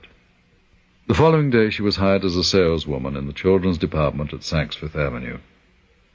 The salary was a great deal less than she had been used to, but at least it was enough to support herself. On her second day, an hysterical customer recognized her and informed the floor manager that she refused to be waited on by a murderess who had drowned a small child. Tracy was given no chance to explain. She was discharged immediately. They had turned her into a public criminal, an outcast. She had no idea how she was going to live. And for the first time she began to have a feeling of desperation. That night she looked through her purse to see how much money remained, and tucked away in a corner of her wallet she came across a slip of paper that another prisoner, a Betty Franciscus, had given her in prison. Conrad Morgan, jeweler, 640 Fifth Avenue, New York City. He's into criminal reform. He likes to give a hand to people who've been in prison. Conrad Morgan and Company, jewelers, was an elegant establishment, with a liveried doorman on the outside and an armed guard on the inside. Tracy told the receptionist inside, "I'd like to see Mr. Morgan, please. Do you have an appointment?" "No, a mutual friend suggested that I see him. Your name?" "Tracy Whitney." "Just a moment, please." To her surprise, the door suddenly opened, and a avuncular-looking man stood there looking at her. He was bald, with ragged tufts of grey hair above his ears, and he had a jolly, rubicund face and twinkling blue eyes. He looked like a cheery little gnome. "I'm Conrad Morgan. Please do come in, won't you?" Tracy was suddenly nervous. She had dismissed the idea that this man would do anything to help her, yet at the same time she found herself desperately hoping that he could. "Betty Franciscus suggested that I look you up, Mr. Morgan. She said you help people who've been in trouble." She couldn't bring herself to say prison. He leaned back in his chair and steepled his fingers. "I have a very profitable little sideline, Miss Whitney, and I take great pleasure in sharing those profits with my colleagues. I've been most successful employing people like yourself, and if you'll forgive me, have served time in prison." Tracy studied his face, more puzzled than ever. "I'm in a unique position, you see. I have an extremely wealthy clientele. My clients become my friends. They confide in me." He tapped his fingers together delicately.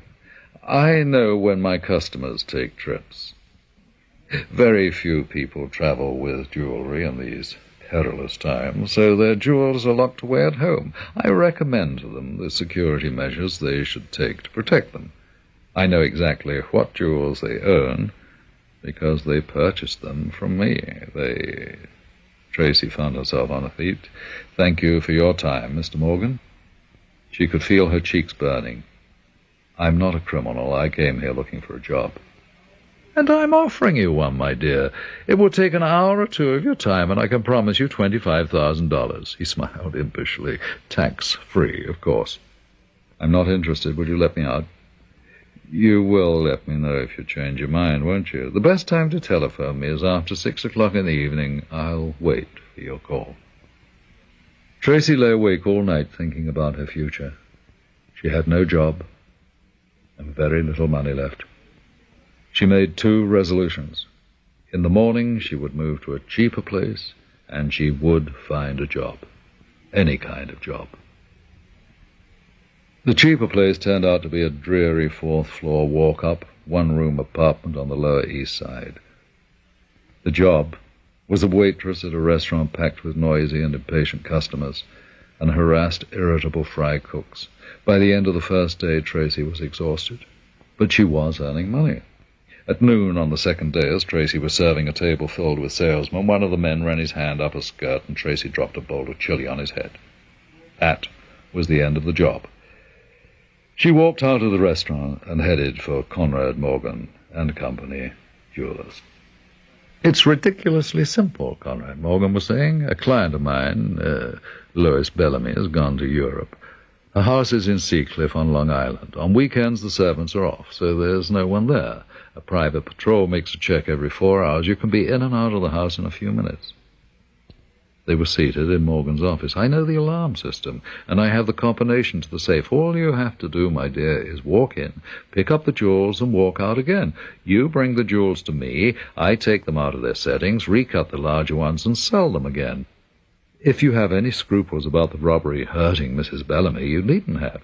She's really quite a horrible woman. Besides, she's insured for twice the amount the jewels are worth." Naturally, I did all the appraisals. Tracy sat there looking at Conrad Morgan, thinking, I must be crazy. I'm sitting here calmly discussing a jewel robbery with this man. "I don't want to go back to prison, Mr. Morgan." "Oh, there's no danger of that. Not one of my people has ever been caught. Not while they were working for me." "Well, what do you say?" "You said $25,000. Cash on delivery." But Tracy still could not bring herself to say yes. "I would suggest this Saturday night," Conrad Morgan said. "The staff leaves at noon on Saturdays. I'll arrange a driver's license and a credit card for you in a false name. You'll rent a hired car. You'll get out to Long Island. You'll pick up the jewelry, drive back to New York, return the car. There'll be a train leaving from St. Louis at 7:45 a.m. I'll reserve a compartment for you. I'll meet you at the station in St. Louis. You'll turn over the jewels, and I'll give you your $25,000. He made it sound all so simple. This was the moment to say no, to get up and walk out. Walk out to where? "I'll need a blonde wig," Tracy said slowly. When Tracy had left, Conrad Morgan sat in the dark in his office thinking about her. A beautiful woman. Very beautiful indeed. It was a shame. Perhaps he should have warned her that he was not really that familiar with that particular burglar alarm system. By the time she reached Seacliff, she was a nervous wreck. Twice she almost ran the car off the road. She headed towards Long Island Sound, following Conrad Morgan's directions. The house is right on the water. It's called the Embers. It's an old Victorian mansion. You can't miss it. "Please let me miss it," Tracy prayed. But there it was, looming up out of the dark like some ogre's castle in a nightmare. She drove the car behind a stand of giant willow trees where it was hidden from view and turned off the engine, listening to the nocturnal sounds of insects. What am I doing, Tracy thought. I'm not a burglar, not a real one. I'm a dumb amateur who's about to have a nervous breakdown. If I had half a brain, I'd get away from here while there's still time, before the SWAT team catches me and there's a shootout and they carry my riddled body to the morgue. I can see the headline, "Dangerous criminal killed during bungled burglary attempt." She was frozen with fear. I can't sit here forever, she told herself. Why don't I just go and take a look at the house? A quick look. Tracy took a deep breath and got out of the car. She reached in her pocket, took out a pair of gloves and put them on. Oh, God, I'm doing it, she thought. I'm really going ahead with it. The alarm is to the left of the front door. There are 5 buttons. The code to turn it off is 32411. The next step would commit her. The point of no return. Tracy put the key in the lock and the door swung open. She waited a full minute before she stepped inside. The house was filled with a deserted silence. She took out a flashlight and moved forward and started up. The master bedroom was at the end of the hallway looking out over the bay, just as Morgan had described it. She walked over to the portrait Morgan had told her about. Lois Bellamy does look like a horrible woman, she thought. The painting swung outward. Tracy had memorized the combination. She heard a click. The door was open. At the back, resting on a small shelf, was a chamois leather bag. Tracy reached for it and lifted it from the shelf. At that instant, the burglar alarm went off, and it was the loudest sound Tracy had ever heard. It seemed to reverberate from every corner of the house, screaming out its warning. She stood there, paralyzed, in shock. What had gone wrong? She had to get out quickly. She scooped the chamois bag into her pocket and started running towards the stairs. The alarm bells were still clanging, and suddenly they sounded like the terrible bells in the corridors of the Southern Louisiana Penitentiary for Women. No! Thought Tracy. I won't let them send me back there. The front doorbell shrilled. Lieutenant Melvin Durkin pressed the front doorbell again. He wanted to be able to state in his report that he had rung 3 times before making a forcible entry. As the lieutenant reached for the bell for the 3rd time, the front door suddenly opened. In the doorway was a woman dressed in a filmy nightgown that left little to the imagination. Her face was covered with a mud pack, and her hair was tucked into a curler cap. She demanded, "What on earth is going on? Who are you?" "I'm Ellen Branch. I'm a house guest of Lois Bellamy's. She's away in Europe." "I know that. She didn't tell us she was having a house guest." "Oh, isn't that just like Lois? Excuse me, I can't stand that noise." As Lieutenant Durkin watched, Lois Bellamy's house guest reached over to the alarm buttons, pressed a sequence of numbers, and the sound stopped. "Well, that's better. I can't tell you how glad I am to see you. I was just getting ready for bed when the alarm went off. I was sure there were burglars in the house, and I'm all alone here. The servants left at noon. Do you mind if we look around?" "Please, I insist." It was not until Tracy was halfway back to Manhattan that the audacity of what she had done struck her. She giggled, and the giggle turned into a shaking, uncontrollable laughter until she finally had to pull the car off into the side of the road. She laughed until the tears streamed down her face. It was the first time she had laughed in a year. It felt wonderful. It was not until the Amtrak train pulled out of Pennsylvania Station that Tracy began to relax. Now seated in her compartment on the train to St. Louis, Tracy allowed herself a smile of satisfaction. She had enjoyed outwitting the police. There was something wonderfully exhilarating about being on the edge of danger. She felt daring and invincible. She felt absolutely great. There was a knock at the door of a compartment. There were 2 men in gray suits standing in the corridor. "Can I help you?" Tracy asked. "Yes, ma'am," the older man replied. He pulled out a wallet and held up an identification card. "Federal Bureau of Investigation, United States Department of Justice." "I'm Special Agent Dennis Trevor. This is Special Agent Thomas Bowers." "I'm afraid I don't understand. Is something wrong?" "Would you open your luggage, please?" Trevor was at a suitcase opening it. He reached inside and pulled out the chamois bag. He opened it, looked at his part, and nodded. "You're under arrest." The older man held out a pair of handcuffs to Tracy. "Hold out your wrist, please." "Please, do you have to do that?" "Yes, ma'am." The young man said, "Dennis, it isn't necessary to put cuffs on her. She's not going to run away." "When are you going to stop being such a Boy Scout?" "When you've been with the Bureau as long as I have." "Come on, give her a break. She's embarrassed enough." And the older man seemed angry. "All right," he said, "we're not cuffing you. We're taking you off at the next station. We're going to radio ahead for a Bureau car. You're not to leave this compartment. Is that clear?" Tracy nodded, too miserable to speak. She had been caught. At the next stop, she would be on her way to prison again. Tracy squeezed her eyes tightly shut, refusing to think about it any further. She felt hot tears brush her cheeks. A station came into view, and a few seconds later the train jerked to a stop. It was time to go. Tracy closed her suitcase, put on her coat. The conductor was approaching. "Are you getting off here, miss?" he asked. "You better hurry. Let me help you. A woman in your condition shouldn't be lifting things." She stared. "In my condition? Well, you don't have to be embarrassed. Your brothers told me you're pregnant and sort of keep an eye on you. My brothers? The world was spinning around. Do you know where my brothers went, Tracy called. No, ma'am, they jumped into a taxi when the train stopped. With $1 million worth of stolen jewelry. Tracy headed for the airport. She sat back in the cab, filled with rage. Oh, they were good, both of them, really good. She blushed to think that she had fallen from the ancient good cop, bad cop routine. Well, she was going to get those jewels back. She leaned forward in her seat and said to the driver, "Could you go faster, please?" They were almost at the boarding gate when Tracy reached them. Tracy looked around, desperate. "Officer, officer!" A policeman was moving towards them. "Yes, miss, any problem?" "Oh, no problem. These two wonderful gentlemen found some valuable jewelry I lost, and they're returning it to me. I was afraid I was going to have to go to the FBI about it." The two men exchanged a frantic look. "They suggested that perhaps you wouldn't mind escorting me to a taxi." "Certainly, be happy to."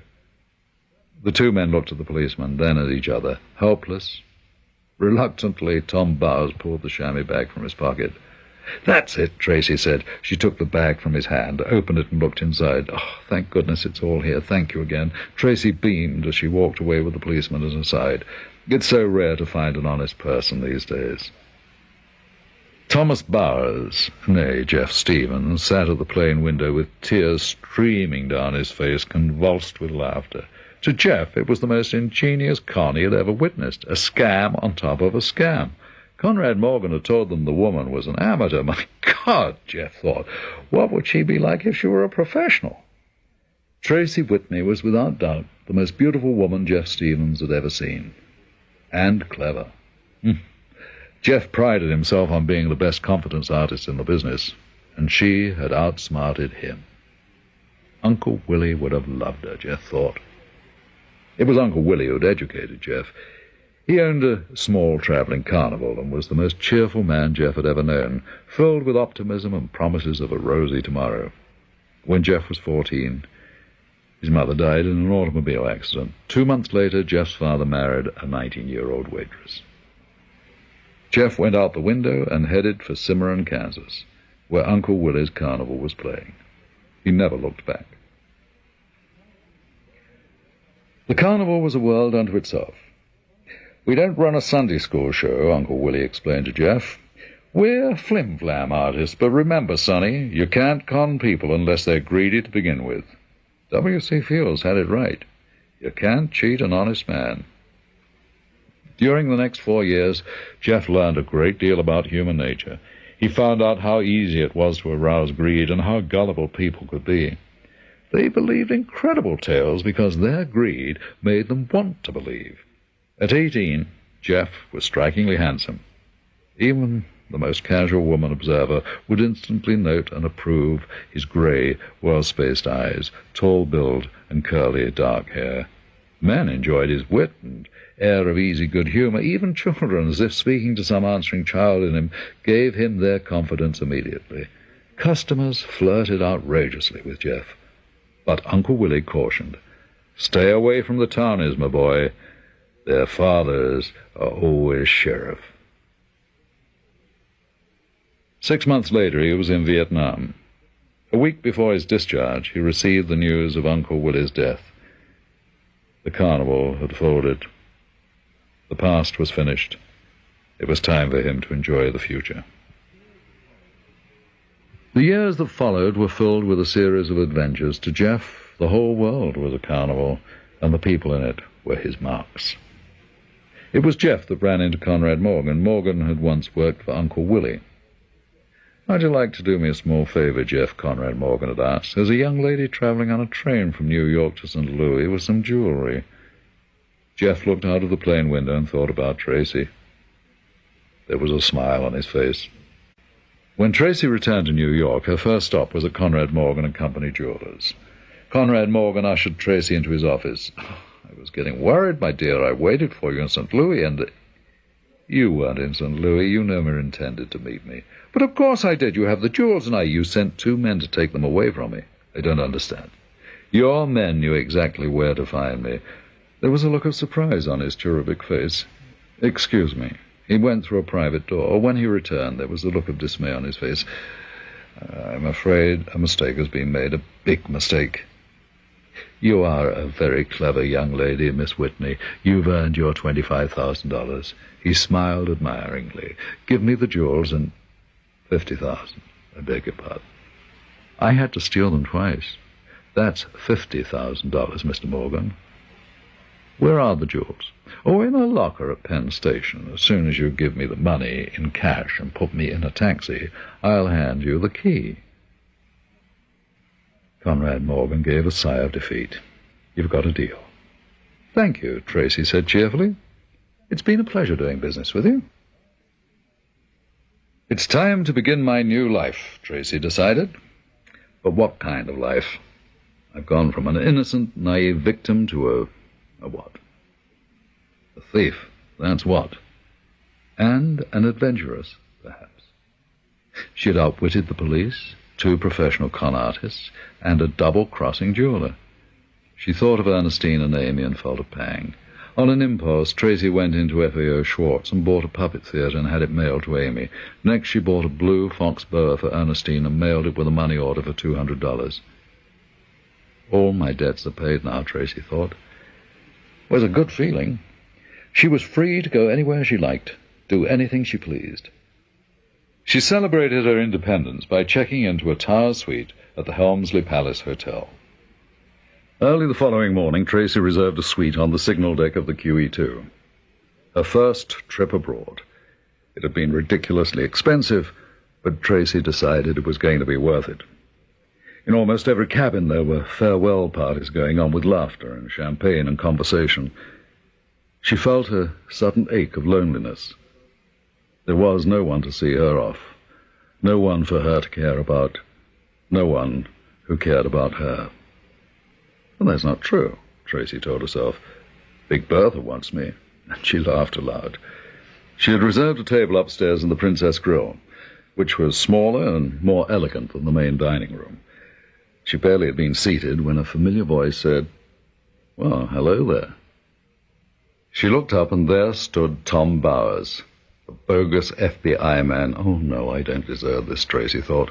What a pleasant surprise. Do you mind if I join you? Very much. He slid into the chair across from her and gave her an engaging smile. Well, we might as well be friends. After all, we're both here for the same reason, aren't we? Look, Mr. Bowers, Stevens, Jeff Stevens. Whatever. Tracy started to rise. Wait, I'd like to explain. I owed Conrad Morgan a favor. I'm afraid he wasn't too happy with me. There was that same easy, boyish charm that had completely taken her in before.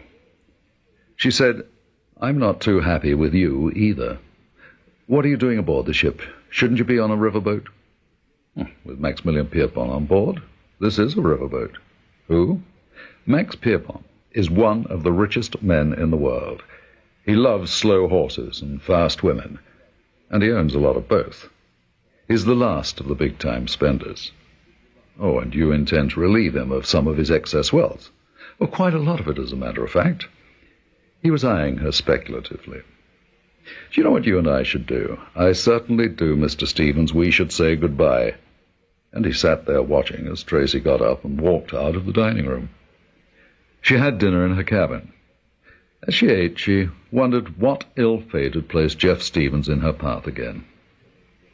After dinner, Tracy went up on deck. She was standing at the rail in the moonlight, and there he was again. "You've no idea how beautiful you look standing there. Do you believe in shipboard romances?" "Definitely. What I don't believe in is you." She started to walk away. "Wait! Look, I just found out that Max Pierpont isn't on board after all. He cancelled at the last minute." "Oh, what a shame. You wasted your fare." It was the handwritten invitation, Tracy decided later, that changed her life. It was written in a fine, copperplate handwriting. A mutual friend has suggested that it might be advantageous for us to become acquainted. "Would you join me for tea at the Ritz this afternoon at 4? If you will forgive the cliché, I will be wearing a red carnation." It was signed Gunther Hartog. A curiosity got the better of her, and at 4:15 she was at the entrance of the elegant dining hall of the Ritz Hotel. She noticed him immediately. He was in his 60s, an interesting-looking man with a lean, intellectual face. He was dressed in an expensively tailored grey suit and wore a red carnation in his lapel. He rose and bowed slightly. "Thank you for accepting my invitation." He seated her with an old-fashioned gallantry that Tracy found attractive. He seemed to belong to another world. Tracy could not imagine what on earth he wanted with her. "I came because I'm curious," Tracy confessed, "but are you sure you haven't confused me with some other Tracy Whitney?" Gunther Hartog smiled. "From what I have heard, there is only one Tracy Whitney." "What exactly have you heard?" "Well, I know about your escapade with Conrad Morgan. You handled it brilliantly." "All that's behind me." But what's ahead of you? You must think about your future. Whatever money you have is surely going to run out one day." "I travel in very affluent, international circles. I attend charity balls and hunting parties and yachting parties. I know the comings and goings of the rich." "I don't see what that has to do with me." "I can introduce you into that golden circle, and I do mean golden, Tracy. I can supply you with information about fabulous jewels and paintings, and how you can safely acquire them. I can dispose of them privately. You would be balancing the ledgers of people who have become wealthy at the expense of others. Everything would be divided evenly between us. What do you say?" "I say no." He studied her thoughtfully. "I see. You will call me if you change your mind." "I won't change my mind, Mr. Hartog." Tracy adored London. She dined at La Gavroche and the Coin de Fer. She went to the National Theatre and the Royal Opera House and shopped at Harrods and Fortnum and Mason's. But all these things were expensive. Gunther Hartog was right. Her money was not going to last forever, and Tracy realized she would have to make plans for the future. She was invited for a weekend at Gunther's country home, and she thoroughly enjoyed the visit and delighted in Gunther's company. One Sunday evening at dinner, a member of Parliament turned to Tracy and said, "I've never met a real Texan, Miss Whitney. What are they like?" Tracy went into a wicked imitation of an uber-riche Texas dowager and had the company roaring with laughter. Later, when Tracy and Gunther were alone, he asked, "How would you like to make a small fortune doing that imitation?" "I'm not an actress, Gunther. You underestimate yourself. There's a jewelry firm in London, Parker & Parker, that takes a delight in, as you Americans would say, ripping off their customers. You've given me an idea how to make them pay for their dishonesty." A white Daimler turned off Oxford Street to New Bond Street and coasted to a stop in front of Parker & Parker. A young woman with blonde, sassooned hair, wearing far too much makeup and a tight-fitting Italian knit dress under a sable coat, totally inappropriate for the weather, jumped out of the car. "Which way is the joint, Junior?" she asked, her voice loud with a grating Texas accent. The chauffeur indicated the entrance. Tracy checked her reflection in the display window, smiled, and swept into the store, trailing an overpowering scent of Chloe behind her. Arthur Chilton, a salesman in a morning coat, moved towards her. "May I help you, madame?" "Maybe, maybe not. Old P.J. told me to buy myself a little birthday present, so here I am. What you got?" "In emeralds. Old P.J. loves to buy me emeralds." "If you'll step this way, please." Chilton led her to a vitrine where several trays of emeralds were displayed. "Oh, these are babies. Where are the mamas and the papas? P.J. would be insulted if I came back with one of them little pebbles." What price range was Madam interested in?" "Well, why don't we start with something around 100 G's? 100 G's. Hell, I thought you people were supposed to speak the King's English. 100 grand, 100 thou. Perhaps it would be better if you spoke with our managing director." Gregory Holston insisted on personally handling all large sales. Chilton was relieved to let Holston deal with her. Holston led the woman to a locked door and opened it with a key. They entered a small, brightly lit room. "This is where we keep our merchandise for our valued customers," Holston said. In the center of the room was a showcase filled with a stunning array of diamonds, rubies, and emeralds flashing their bright colors. "Well, This is no like it. Old PJ'd go crazy in here. She walked over to the jewellery case containing emeralds. Let me look at that there bunch. Holston unlocked the case. He watched as the woman picked up the largest of them, an exquisite pin in the platinum setting. This here one's got my name written in it. Madam has excellent taste. This is a 10-carat grass green Colombian. It's flawless, and emeralds ain't never flawless. Holston was taken back for an instant. Madam is correct, of course. We have a wider selection. No sweat, sweetie. I'll take this here one. The sale had taken fewer than 3 minutes. Splendid. In dollars, it comes to 100,000. Will Madam be paying? Don't you worry, Ross, no spot. I have a dollar account at a bank here in London. I'll write out a little old personal check, then PJ can just pay me back. Excellent. I'll have the stone cleaned for you and delivered to your hotel. The stone did not need cleaning, but Holston had no intention of letting it out of his possession until her check had cleared. He watched as she tore out a check and began writing. He noted that it was a Barclays bank check. Good. He had a friend there. He called Peter at the bank. The check cleared the following morning, and the Colombian emerald was delivered by bonded messenger to Mrs. P.J. Bennick at the Dorchester Hotel. That afternoon, shortly before closing time, Gregory Holston's secretary said, Mrs. Bennick is here to see you, Mr. Holston. Good afternoon, Mrs. Bennick. I assume your husband didn't like the pin. Oh, you assume wrong, Buster. Old P.J. was just plain crazy about it. In fact, he wants me to get another so we can have them made into a pair of earrings. Let me have a twin to that one I got. Yours is a unique stone. There's not another one like it. Oh, come on, Spaulding. There's got to be one somewhere. Impossible. We got a saying in Texas, the impossible just takes a little longer. Sad as my birthday, P.J. wants me to have those earrings, and what P.J. wants, P.J. gets. I'll inquire around, Mrs. Bennick. And just between you and me and the lamppost, old P.J. will probably be willing to go up to $350,000 for it. Gregory Holston sat in his office, lost in a daydream. Fate had placed in his hands a man who was so besotted with his blonde tart that he was willing to pay $350,000 for a $100,000 emerald. That was a net profit of $250,000. Gregory Holston saw no need to burden the Parker brothers with the details of the transaction. It would be a simple matter to record the sale on the second emerald at $100,000 and pocket the rest. The extra $250,000 would set him up for life. Now, to find a twin to the emerald. On Friday, she telephoned again. Mama's birthday, she reminded Holston. I know, Mrs. Bennick. If I only had a few more days, I know I could. If you don't have that emerald by tomorrow morning, I'll return the one I bought from you. Old P.J., bless his heart, says he's going to buy me a big old country estate instead. Ever hear of a place called Sussex? Holston broke out in perspiration. Old P.J. even mentioned something about willing to pay $400,000. Holston could feel the money slipping between his fingers. I need a little more time. It ain't up to me, honey, she said. It's up to P.J. And the line went dead.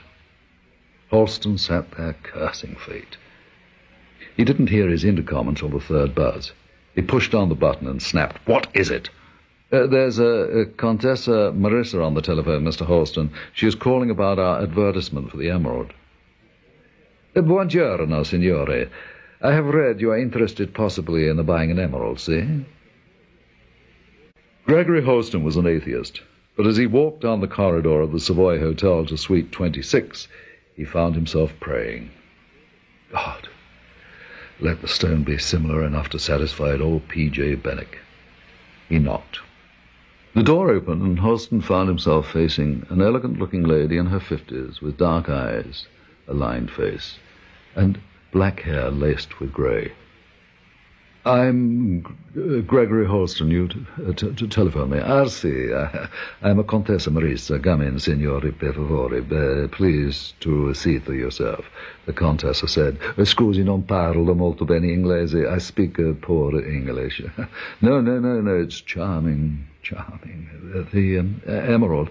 She said, sì, the emerald was given to me by my grandmother. I wish to pass it on to my daughter when she's 25, but my husband is going into a new business in Milano, and where is the emerald now? I have it here. She reached into her pocket and pulled out a jewel wrapped in a tissue and held it out to Holston. It was so close in appearance, size, and colour to the one he had sold to Mrs. Bennick that the difference was almost impossible to detect.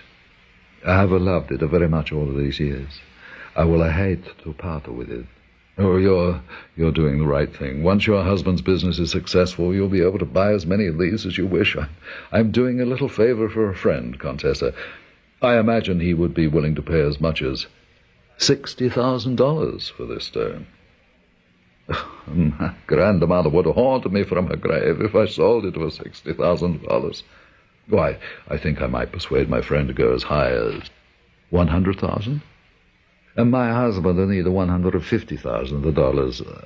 I was a hoping to get it for this emerald." "Oh, no emerald in the world is worth that kind of money, believe me. $100,000 is more than a fair offer." She rose to her feet. "I will save this to give to our daughter." "Oh, wait a minute. If I can persuade my client to pay $150,000... $250,000. Or let's say $250,000. There was no budging her. $150,000 profit was better than nothing. By next week, he would be on the Côte d'Azur. "You have a deal," he said. "Meraviglioso, sono contento. I'll give you a check written on the store's account." He would have Mrs. P.J. Bennick make out a $400,000 check to cash. Peter would cash the check for him, and he would exchange the Contessa's check for the Parker Brothers' check and pocket the difference. He would arrange it with Peter so that the $250,000 check would not appear on the Parker Brothers' monthly statement. $150,000. He could already feel the warm French sun on his face. Holston fluttered into his office, closed the door, set the emerald on the desk in front of him, and dialed a number. An operator's voice said, "Dorchester Hotel. The Oliver Messel suite, please." "To whom do you wish to speak?" "Mrs. P.J. Bennick." "I'm sorry, Mrs. Bennick has checked out. I'll connect you with reception." "Reception? What suite is Mrs. P.J. Bennick in?" "Mrs. Bennick checked out of the hotel this morning." "May I have her forwarding address, please? This is... I'm sorry, she didn't leave one." It was a jab to the pit of his stomach. Holston slowly replaced the receiver and sat there bewildered. He hurriedly dialed the Savoy Hotel. "Suite 26. Whom are you calling, please?" "The Contessa Marisa." "I'm sorry, the Contessa Marisa has checked out." He hung up. His fingers were trembling so hard that he was barely able to dial the number of the bank. "Give me the head bookkeeper, quickly. I wish to stop payment on a check." But, of course, he was too late. He had sold an emerald for $100,000 and had bought back the same emerald for $250,000. Gregory Holston sat there slumped in his chair, wondering how he was going to explain it to the Parker brothers.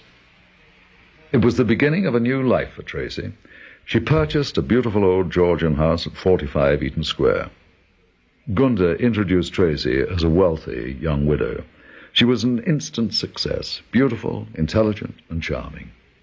She was soon inundated with invitations. Under Gunda's tutelage, Tracy became a chameleon, an expert in makeup and disguises and accents. She loved the challenge of outwitting clever, successful people. The thrill of each daring escapade acted like a drug, and Tracy found that she constantly needed new and bigger challenges. There was one credo she lived by. She was careful never to hurt the innocent. "No one will ever commit suicide because of what I have done to them," Tracy promised herself. The newspapers began to carry stories of the daring escapades that were occurring all over Europe, and because Tracy used different disguises, the police were convinced that a rash of ingenious swindles and burglaries was being carried out by a gang of women. Interpol began to take an interest. At the Manhattan headquarters of the International Insurance Protection Association, J.J. Reynolds sent for Daniel Cooper. "We have a problem," Reynolds said. "A large number of our European clients are being hit.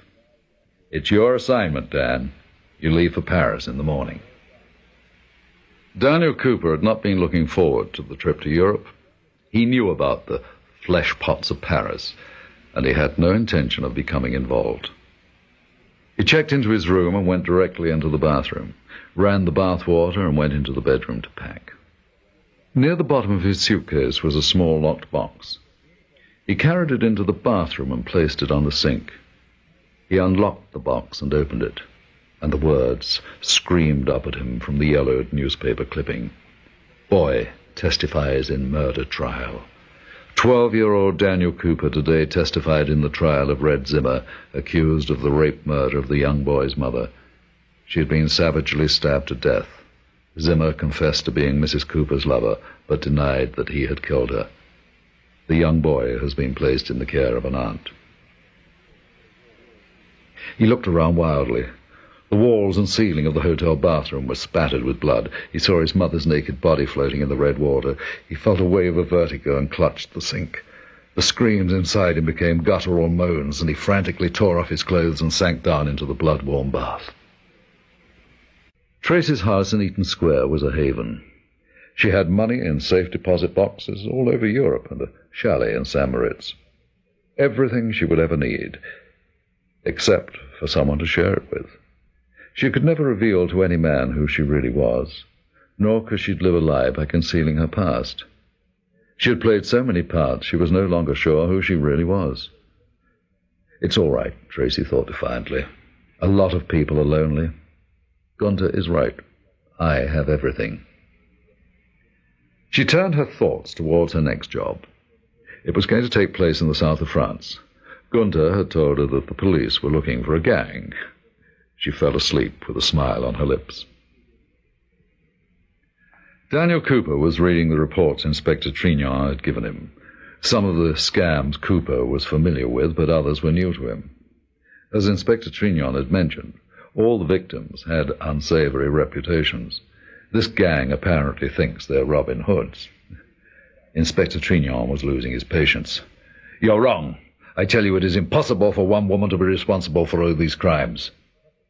"There's a way to check it out," Daniel Cooper said. "How?"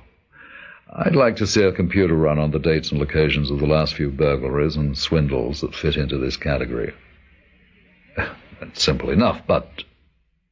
"Next, I would like to get an immigration report on every female American tourist who was in these same cities at the times the crimes were committed.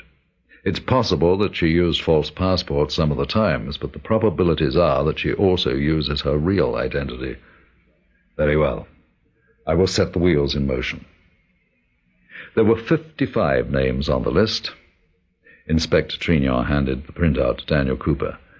"I'll start checking these names against the Berlin swindle," Inspector Trignon said, and Daniel Cooper looked up. "Don't bother." The name at the top of the list was Tracy Whitney. With something concrete finally to go on, Interpol went into action. Red circulations, which meant top priority, were sent to each member nation advising them to be on the lookout for Tracy Whitney. Before, Daniel Cooper had been only casually interested in Tracy Whitney. Now she was his assignment. He taped her photographs on the walls of his small Paris hotel room. He rented a videocassette player and ran and reran the television news shots of Tracy after her sentencing and after her release from prison. "You are the gang of women, Miss Whitney." Then he flicked the rewind button of the cassette player once more. The Château de Matigny at Cap d'Antibes was one of the showplaces of France. Tracy, looking ravishing in a white lace gown, her hair dressed high and held in place by a diamond tiara, was dancing with her host. "You are a superb dancer, Duchess," the Count said. "That's because of my partner."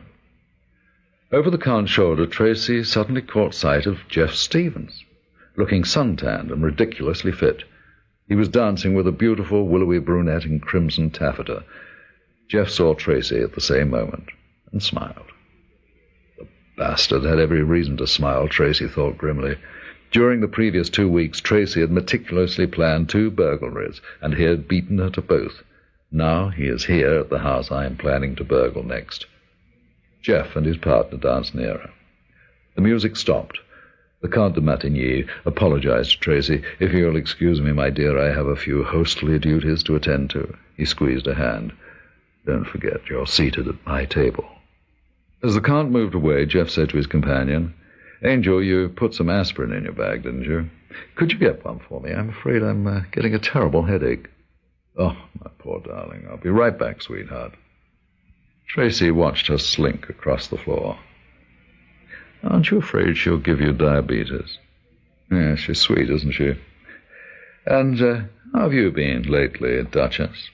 That's really none of your concern, is it? Ah, but it is. In fact, I'm concerned enough to give you some friendly advice. Don't try to rob this chateau. Why? Are you planning to do it first? As a matter of fact, I was planning a little something, but it's too dangerous. Really? Tracy was beginning to enjoy the conversation. It was a relief to be herself, to stop play-acting. The Greeks had the right word for it, Tracy thought. Hypocrite was from the Greek word for actor. First of all, you'd never get through the grounds alive. A killer guard dog is let loose at night. Every window and door is wired. The alarms connect directly to the police station. Even if you did manage to get inside the house, the whole place is crisscrossed with invisible infrared beams. I know all that. Why are you telling me all of this? Well, I really don't want you to get caught, Duchess. I like having you around. You know, Tracy, you and I could become very good friends. You're wrong. Here comes Miss Diabetes. Enjoy yourself. The following night was chilly and cloudy, and the high walls around the chateau appeared grim and forbidding as Tracy stood in the shadows, wearing black coveralls, gum-soled shoes, and supple black kid gloves.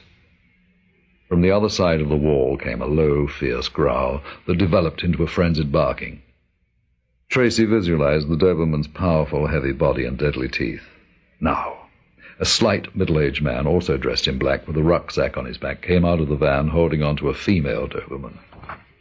The dog was in season. 1, 2, 3, and the two of them tossed the bitch over the wall into the grounds of the estate. After that, all was quiet. Let's go. The man Jean-Louis nodded. She had found him in Antibes. He was not bright, but he was a genius with locks and alarms, perfect for his job.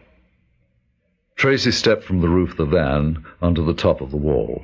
She unrolled a scaling ladder. Everything was dark and bleak. The chateau was covered with centuries-old ivy. Tracy had casually tested the ivy the evening before. She put her weight on a vine. She began to climb. When Tracy reached the roof, she signaled to Jean-Louis. He climbed up beside her. They saw a glass skylight. Jean-Louis pulled out a small glass cutter. It took him less than a minute to remove the glass. They used a second scaling ladder to climb down through the skylight. They had made it safely into the attic. She pulled out 2 pairs of red lens goggles and handed one of them to Jean-Louis. Put these on. Now she slipped the infrared goggles on, and instantly everything in the room took on an eerie red glow. In front of the attic door, Tracy saw a beam of light that would have been invisible without the glasses. Slip under it. Careful. They crawled under the beam and found themselves in the Count's bedroom. Tracy played her flashlight around the walls, and there were the paintings. Impressive. Awesome. All that remained was to get into the safe, which stood in a curtained alcove at the far end of the bedroom. Tracy opened the curtains. 4 infrared lights transversed the alcove, from the floor to the ceiling, crisscrossing one another. It was impossible to reach the safe without breaking one of the beams. Now, walk with me, left foot first. Hello, we're going into them right. They moved directly into the center of the beams, where they converged, and Tracy stopped. Now listen carefully, she said. I want you to walk over to the safe. Tracy stood motionless, taking slow, deep breaths. Time stopped. Jean-Louis seemed to be taking forever. The calf of Tracy's right leg began to ache, then went into spasm. Tracy gritted her teeth. She dared not move. She was pinned in the beams, frozen. She heard a click. The safe was open.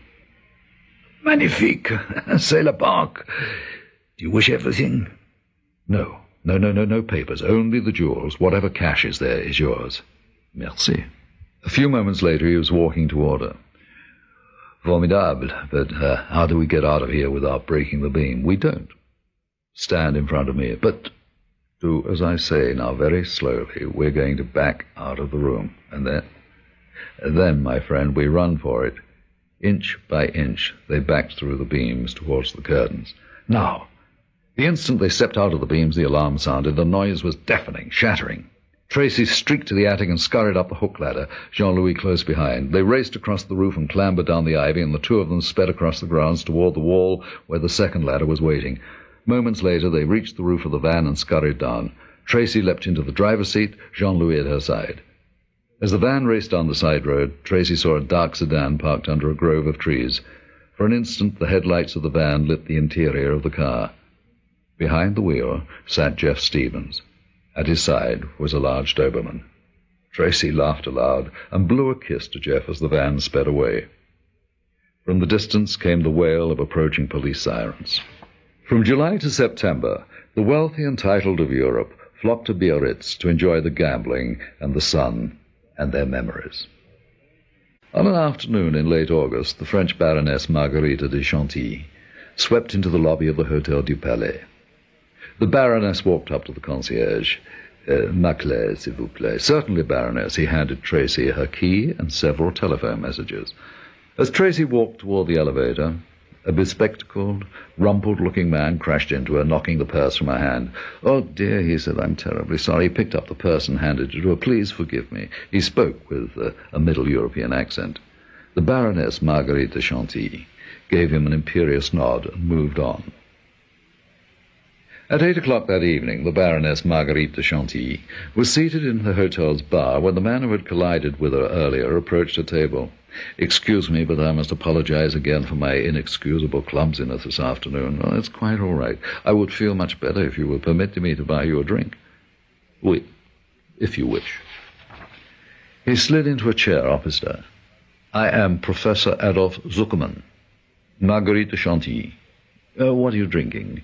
Champagne, but perhaps—" "I can afford it. In fact, I am on the verge of being able to afford anything in the world." "How nice for you." "The most extraordinary thing has happened to me. I really should not be discussing this with a stranger, but it is too exciting to keep it to myself. To tell you the truth, I am a simple school teacher, or I was until recently. I teach history. I was doing research on the Spanish Armada and came across an old document that had somehow gotten mixed in with other papers. It gave the details of a secret expedition that Prince Philip sent out in 1588. Now, according to these records, the captain and crew deliberately sank the ship in a deserted cove, planning to come back later and retrieve the treasure, but they were attacked and killed by pirates." "What a fortunate discovery for you, Professor." "That gold bullion is probably worth $50 million today. All I have to do is bring it up." "What's stopping you?" "Money. I must outfit a ship to bring the treasure to the surface." "I see. Well, how much would that cost?" $100,000. "For a treasure worth $50 million. Yeah. Have you considered taking a partner?" "A partner? Professor Zuckerman, suppose I were to give you the $100,000. They continued for an hour, and then the professor left, elated. "I see your friend has deserted you, and I can't imagine why. You look absolutely terrific as a blonde." Jeff was standing beside her table. He sat down in the chair Adolphe Zuckerman had occupied a few minutes earlier. "Did Professor Zuckerman tell you about his sunken treasure?" "How do you know about that?" "Well, don't tell me you fell for it. It's the oldest con game in the world." "Not this time." "You mean you believed him?" "The professor happens to have some inside information." "Well, how much did he ask you to invest in his sunken treasure?" "It's my money and my business." Jeff shrugged. "Right. Just don't say old Jeff didn't try to warn you." "It couldn't be that you're interested in that gold for yourself, could it?" He threw up his hands in mock despair. "Why are you always so suspicious of me?" "It's simple. I don't trust you." "Have you always been a con artist?" "I'm an entrepreneur." He changed the subject abruptly. "Do you like Patola?" "If you're selling it, no thank you. It's a game, a variation of high-lie. I have 2 tickets for tonight. Would you like to go?" Tracy found herself saying yes.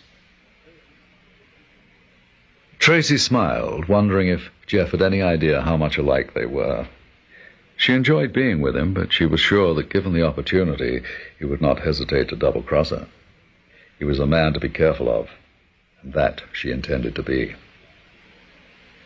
Adolphe Zuckerman had a problem.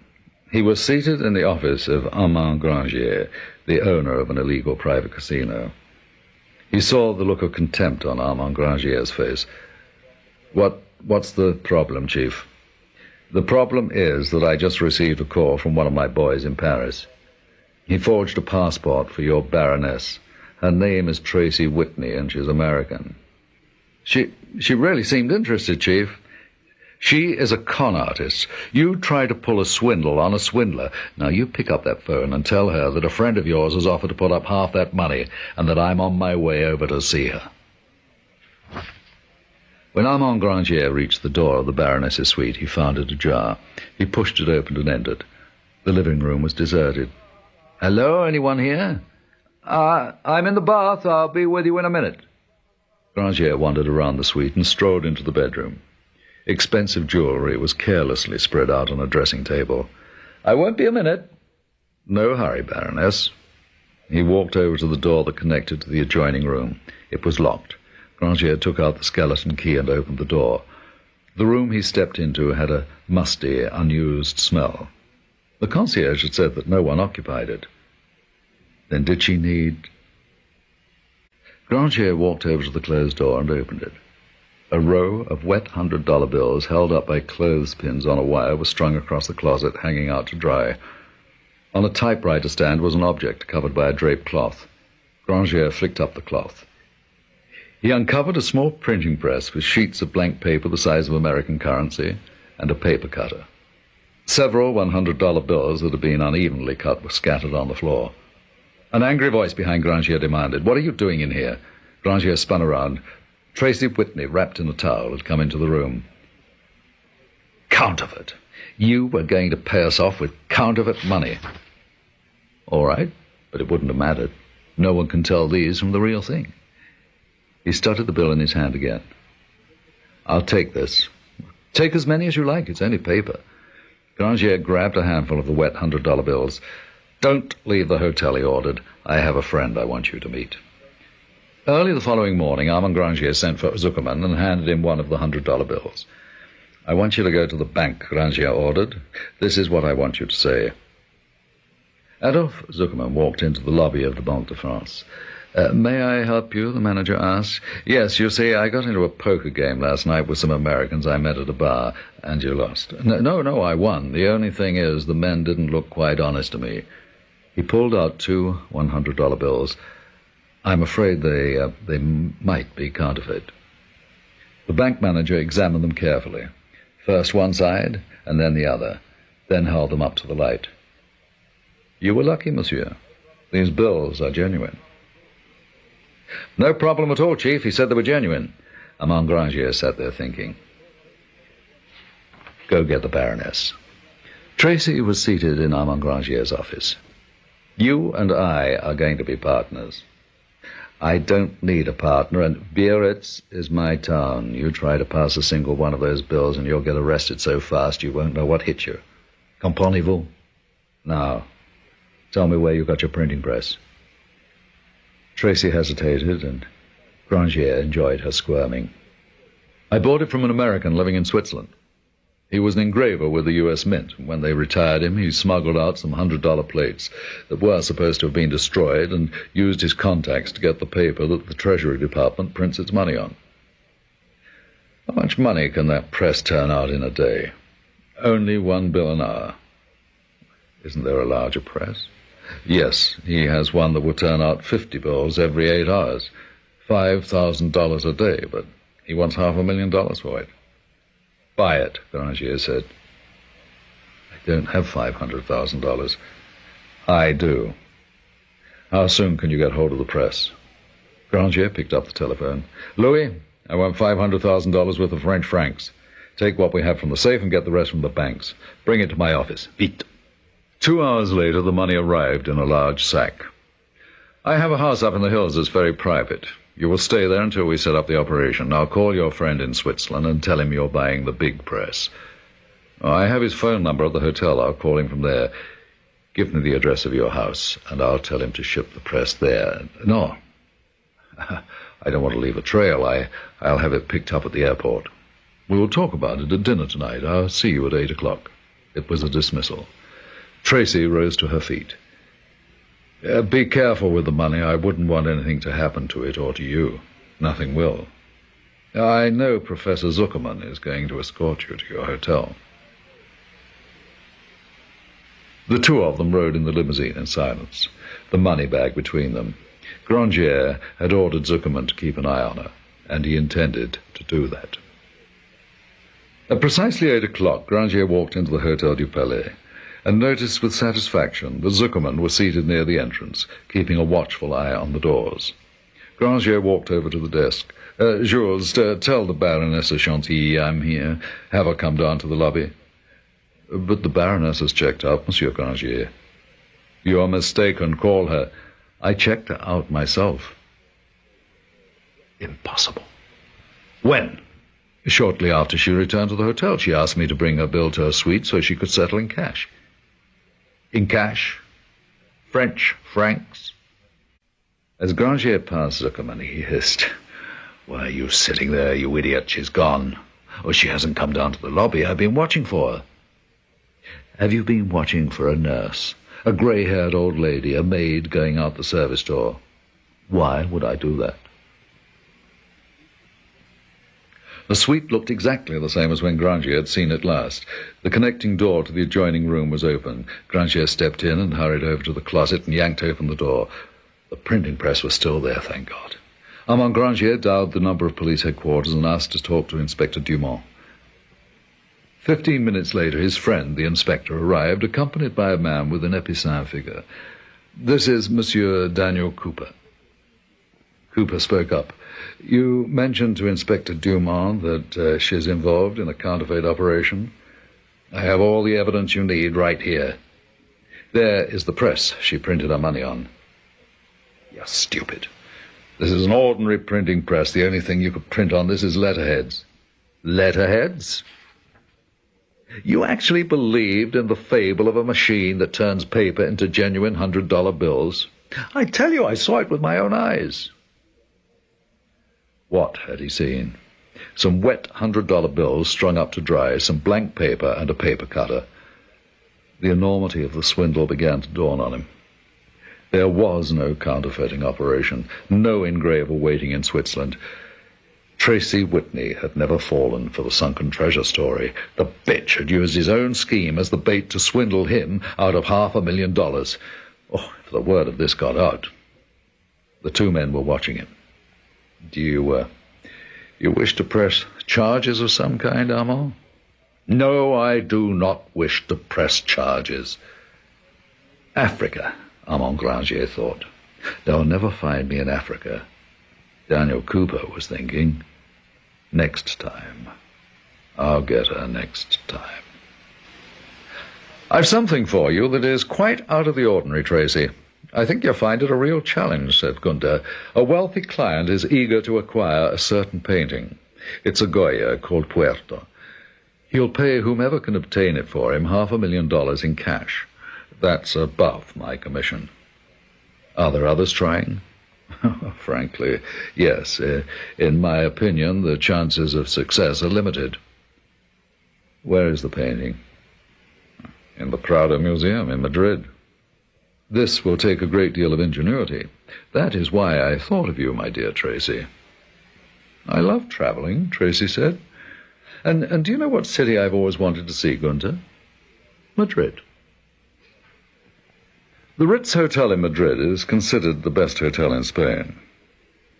Tracy walked over to the window and looked out.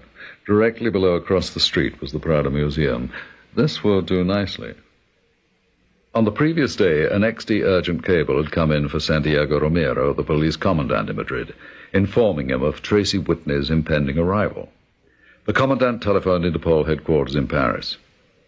"You ask me to extend my department's full cooperation to an American who is not even a policeman. For what reason?" "Commandant, I think you will find Mr. Cooper most useful. He understands Miss Whitney." Commandant Romero hated Daniel Cooper on sight. "She outsmarted half the police forces in Europe," Daniel Cooper asserted as he entered the commandant's office, "and she'll probably do the same to you." She has not dealt with the Spanish police before. The telephone rang, startling Tracy. Hello? Buenos dias, señorita. It was a familiar voice. I'm calling for the Madrid Chamber of Commerce, and they've instructed me to do everything I can to make sure you have an exciting time in our city. How did you know I was in Madrid, Jeff? Señorita, the Chamber of Commerce knows everything. Tracy did not believe in coincidence.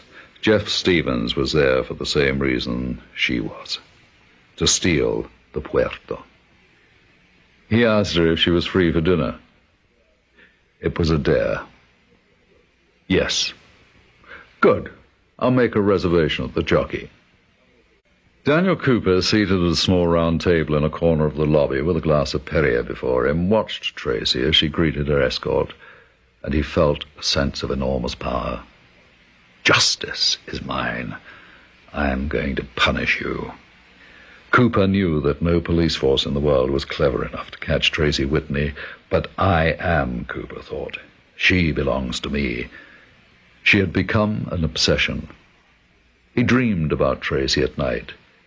She was in a giant cage, naked, pleading with him to set her free. I love you, he said, but I'll never set you free. The Jockey was a small, elegant restaurant on Amador de los Rios.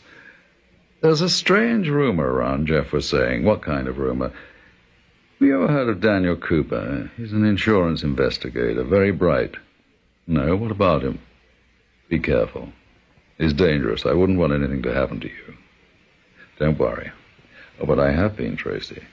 About me, why? He put a hand over hers and said lightly, You're very special. Life is more interesting with you around, my love. He's so damned convincing, Tracy thought. If I didn't know better, I'd believe him. Let's order, Tracy said. I'm starved. Watching them from a careful distance, Daniel Cooper was puzzled by Jeff Stevens' role in the drama that was being played out. Who was he? Tracy's next victim. Or were they plotting something together? When Tracy and Jeff returned to the Ritz at the end of a late evening, Jeff escorted Tracy to a door. Why don't I come in for a nightcap, he suggested. Tracy was almost tempted. She leaned forward and kissed him lightly on the cheek. Think of me as your sister, Jeff. What's your position on incest? Jeff Stevens was an amusing companion, but she knew she must never allow him to become any more than that. It would be easy to fall in love with him. And foolish. Ruinous. Fun. Tracy had difficulty falling asleep. At 10 o'clock the following morning, Tracy was standing in the long line at the entrance to the Prado Museum. Daniel Cooper and Detective Pereira stayed well behind her, and Cooper began to feel a growing excitement. He was certain that Tracy Whitney was not there as a visitor. Detective Pereira said to Cooper, See, she's not doing anything but looking. You're wrong. It seemed to Tracy that the Goya exhibition was more heavily guarded than the others. Tracy moved from canvas to canvas, Goya's self-portrait and the famed nude Maha. And there, next to the witch's Sabbath, was the puerto. In the lower left-hand corner of the picture was Goya's signature. This was the target. $500,000. She is planning to steal a painting from the Prado. No, no one can steal a painting from the Prado. You must have the museum vents protected in case of a gas attack. In my opinion, the lady is in Madrid on a holiday. I'm calling off the surveillance. No, you can't do that. You will kindly refrain from telling me what I can do, senor. I'd like to continue alone, then. To keep the Prado Museum safe from the terrible threat of this woman? Of course, Senor Cooper. Now I can sleep nights. Tracy stepped back from the puerto again, and her eyes wandered over the nearby canvases, the alert guards, the amateur painters sitting on stools in front of their easels, the crowds flowing in and out of the door, and as she looked around, Tracy's heart suddenly began to beat faster. I know how I'm going to do it. She made a telephone call from a public booth. Just make sure he's fast, Gunther. He'll have only about 2 minutes. Everything will depend on speed. 2 days later, at 9 a.m., Tracy was seated on a bench feeding the pigeons. Cesar Porretta, an elderly, grey-haired man with a slight hunchback, sat down beside Tracy. Buenos dias, señorita. Buenos dias. Do you see any problems? All I need is the time and the date. Soon. The police will go crazy. No one has ever tried anything like this before. While Tracy was in the park meeting with Cesar Porretta, Daniel Cooper was searching her hotel room. He searched the suite with swift, silent efficiency. He opened the drawers one by one.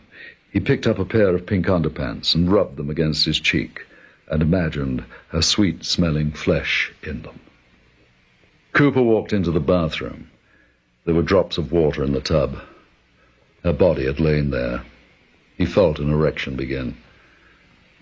A few minutes later he left, as quietly as he had arrived, and headed directly for a nearby church.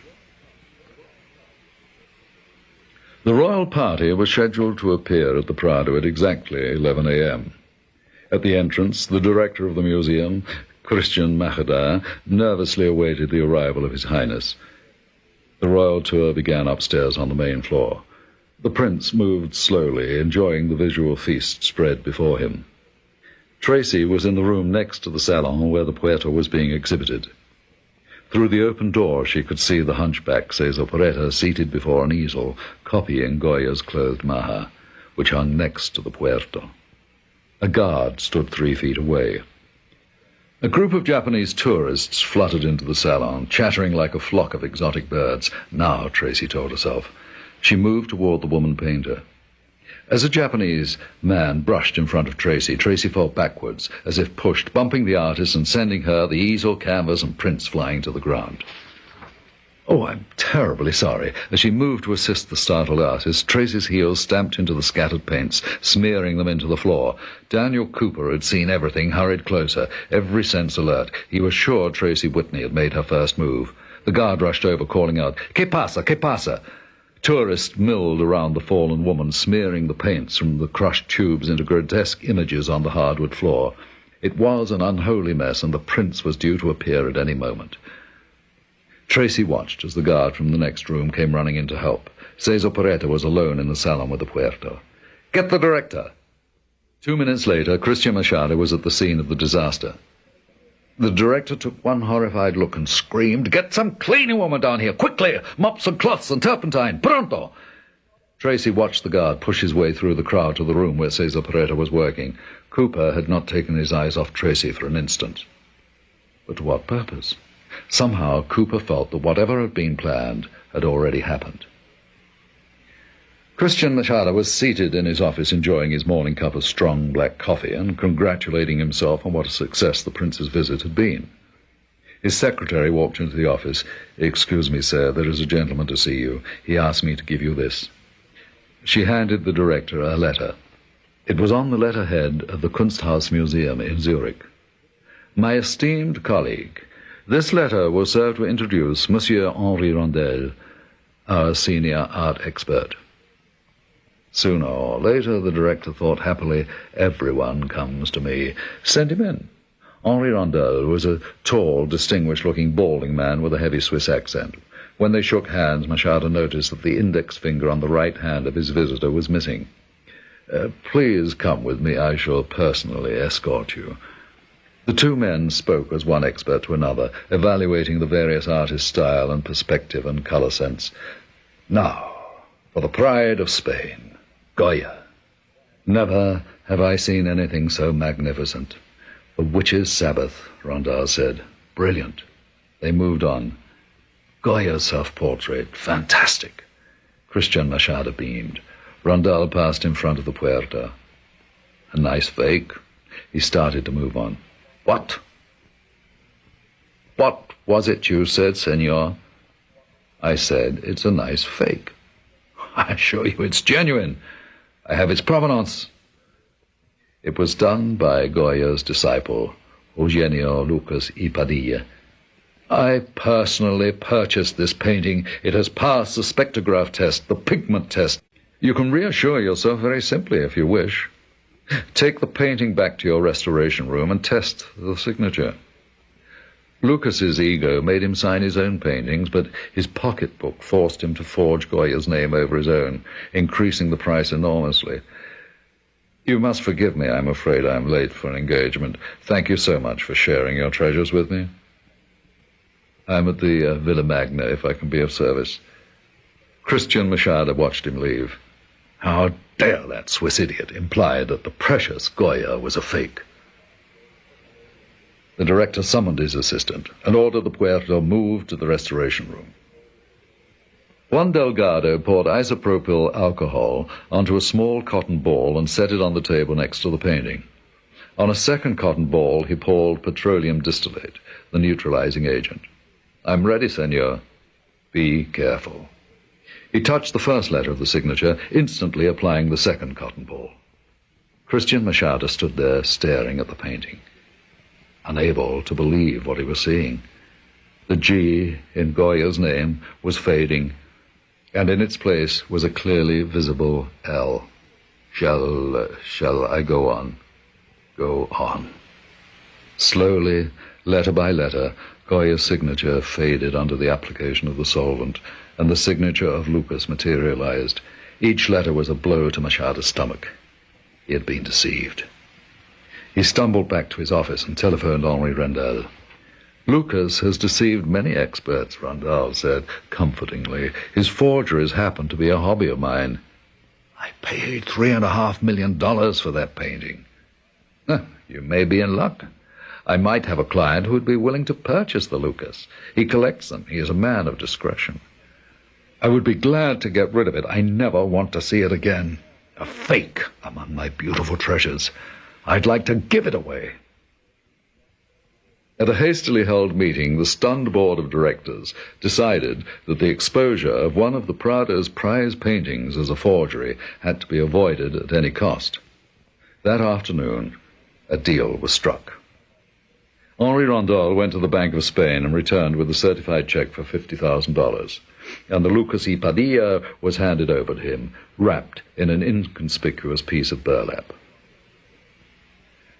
When Henri Randall left the museum, he took a taxi to a residential area, carried the canvas upstairs to a third-floor apartment, and knocked on the door. It was opened by Tracy. In back of her stood Cesar Porretta. Tracy looked at Randall quizzically, and he grinned. They couldn't wait to get this off their hands, Henri Randall gloated. Porretta took the painting and placed it on a table. Now, the hunchback said, you're going to see a miracle. A Goya brought back to life. He reached for a bottle of mentholated spirits.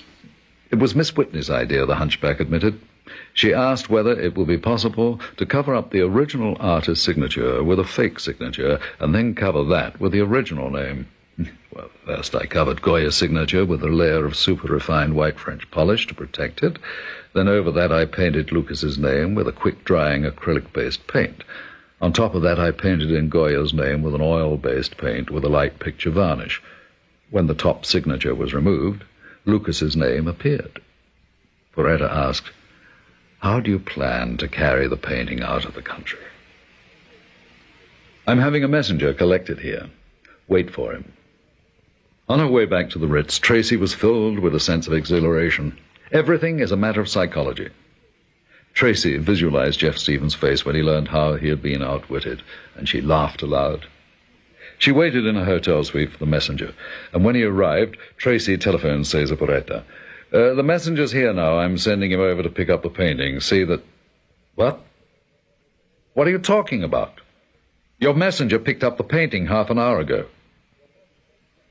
Paris, Wednesday, July the 9th, noon. In a private office, Gunther Hartog said, I understand how you feel about what happened in Madrid, Tracy, but Jeff Stevens got there first. No, Tracy corrected him bitterly. I got there first. He got there last. But Jeff delivered it. The Puerto is already on its way to my client. I never thought I could kill anyone, but I could happily slaughter Jeff Stevens. Oh, dear, he's on his way here. He's what? I told you I have a proposition for you. It will require a partner. In my opinion, he is the only one. I'd rather starve first. Jeff Stevens is the most contemptible. Ah, did I hear my name mentioned? You're probably upset with me. Upset? Tracy, if I may say so, I thought your plan was brilliant. I mean it. You made only one little mistake. Never trust a Swiss with a missing index finger. I'll talk to you later, Gunter. Tracy, no, whatever it is, I want no part of it. Not if he... Would you at least listen to it? There's no point. In 3 days, De Beers is shipping a $4 million packet of diamonds from Paris to Amsterdam on an Air France cargo plane. We're going to hijack the diamonds during the flight. We need someone small enough to hide inside one of the containers. And I'm small enough to fit in a crate. I like the plan, Gunter. What I don't like is the idea of working with him. This person is a crook. Aren't we all, dear heart? Gunter is offering us $1 million if we can pull this off. I've brought you a little present, Jeff told her. He handed her a gaily wrapped box. In it was an exquisite silk scarf with the initials TW stitched in one corner. Thank you. He can afford it, Tracy thought angrily. He bought it with my $500,000. Tracy lay in bed that night, reviewing the next day's plans. She wished her head felt better. She was perspiring, and the room seemed unbearably hot. She set the alarm for 5 a.m., and when the bell rang, Tracy awakened. She forced herself into the bathroom. Her face looked blotchy and flushed in the mirror. Can't get sick now, Tracy thought. Not today. There's too much to do. She dressed slowly. Her throat felt sore and scratchy. On her table, she saw the scarf Jeff had given her. She picked it up and wrapped it around her neck. The grey Renault that picked up Tracy at the side entrance to the hotel headed for the Étoile. 30 minutes later, the car slammed to a stop in front of a warehouse. A middle-aged man with a quick, furtive manner appeared. "Follow me," he said. Tracy stumbled after him to the back of the warehouse, where there were half a dozen containers, most of them filled and sealed. There was one soft container with a canvas side, half filled with furniture. "Get in quick, we have no time." Tracy felt faint. She looked at the box and thought, I can't get in there, I'll die. "Bon, take this." He handed her a double-edged knife, a long coil of heavy rope, a flashlight, and a small blue jewel box with a red ribbon around it. "This is the duplicate of the jewel box you will exchange." Tracy took a deep breath, stepped into the container, and sat down. She could hear ropes being tied around the canvas to hold it in place. The box was narrow and cramped. Tracy felt as though she were on fire. Caught some kind of virus. But it's going to have to wait. I have work to do. They were on their way to the airport. The scheme had been worked out on a split-second schedule. The giant 747 Air France cargo plane was in the process of being loaded. "Here's the last of the cargo," Tracy's driver announced. He supervised the unloading of the container from the truck and sent it onto the bridge leading to the plane. "It's all yours." And he thought, now it's up to the woman. There was a fierce storm. Tracy felt giddy and her body was burning up. She couldn't breathe. She wavered between a hellish dream and painful reality. The diamonds. Somehow she had to get the diamonds. First, she had to cut herself out of the pallet. The air outside the box was cold. She was freezing. Tracy's vision was blurred, and everything was moving in and out of focus. I'm not going to make it. The diamonds. I must find the diamonds. She stumbled among the containers, squinting at each one, looking for the red paint. There it was, on the third container. If I could just lie down and sleep for a few minutes, I'd be fine. But there was no time. They could be landing in Amsterdam at any moment. She felt a sudden change of pressure in her ears. The plane was coming down for a landing. She shone the flashlight into the interior of the box. It was crammed with packages and envelopes and small cases, and on top of a crate were 2 little blue boxes with red ribbons around them. 2 of them. It was only supposed to be... She blinked. The 2 boxes merged into one. She reached for the box and took the duplicate out of her pocket, and overwhelming nausea swept over her, racking her body. She started to place the substitute box on top of the case, and suddenly realized that she was no longer sure which box was which. She set down one of the boxes, prayed that it was the right one, and moved away from the container.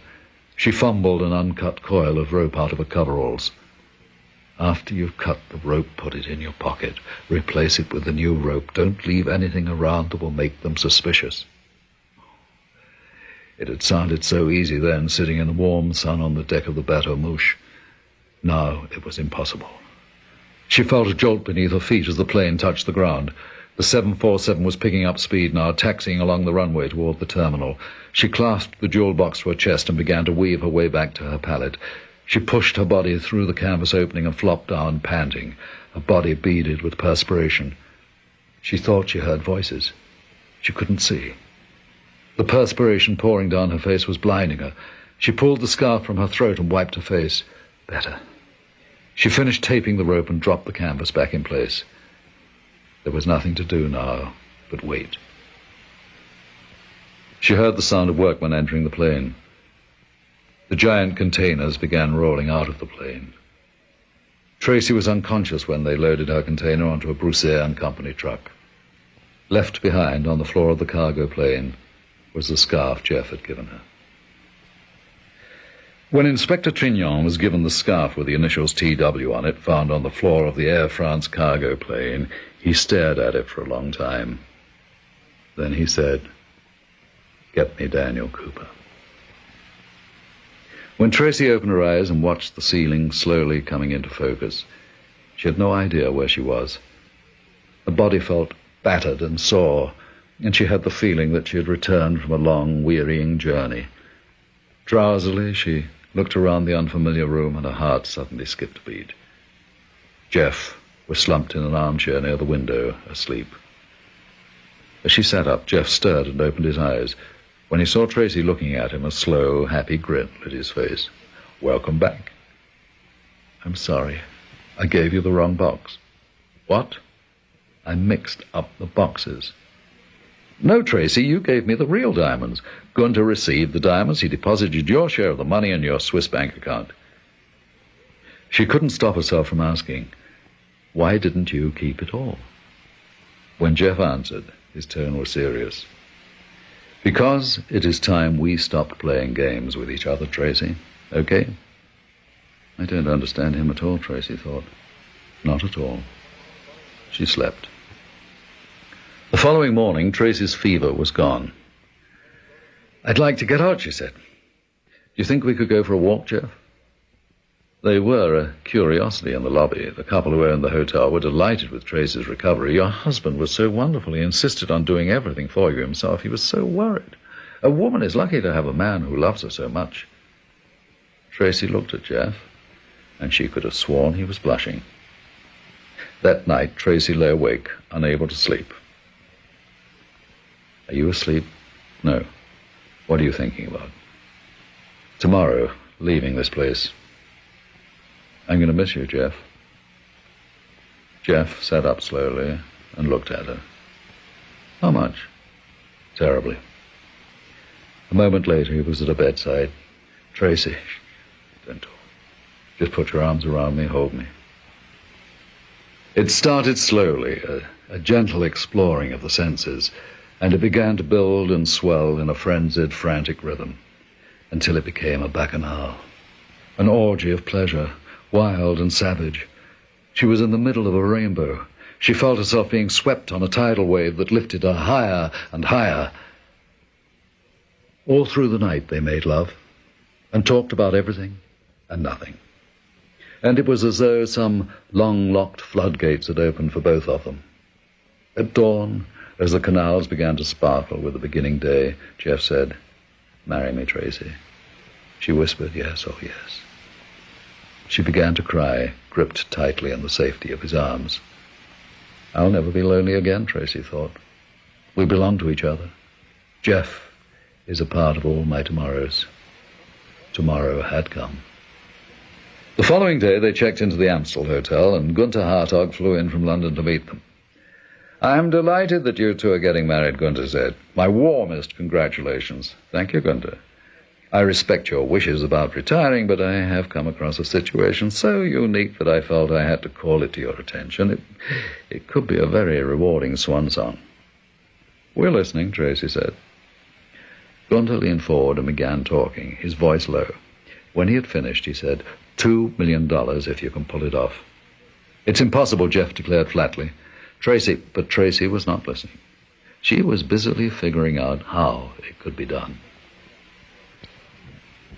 The city of Amsterdam is divided into 6 police districts, and on orders from Inspector Van Duren, the boundaries were ignored.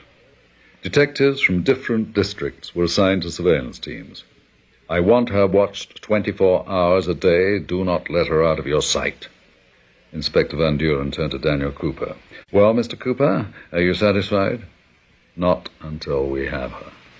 We will, the inspector assured him. You see, Mr. Cooper, we pride ourselves on having the best police force in the world.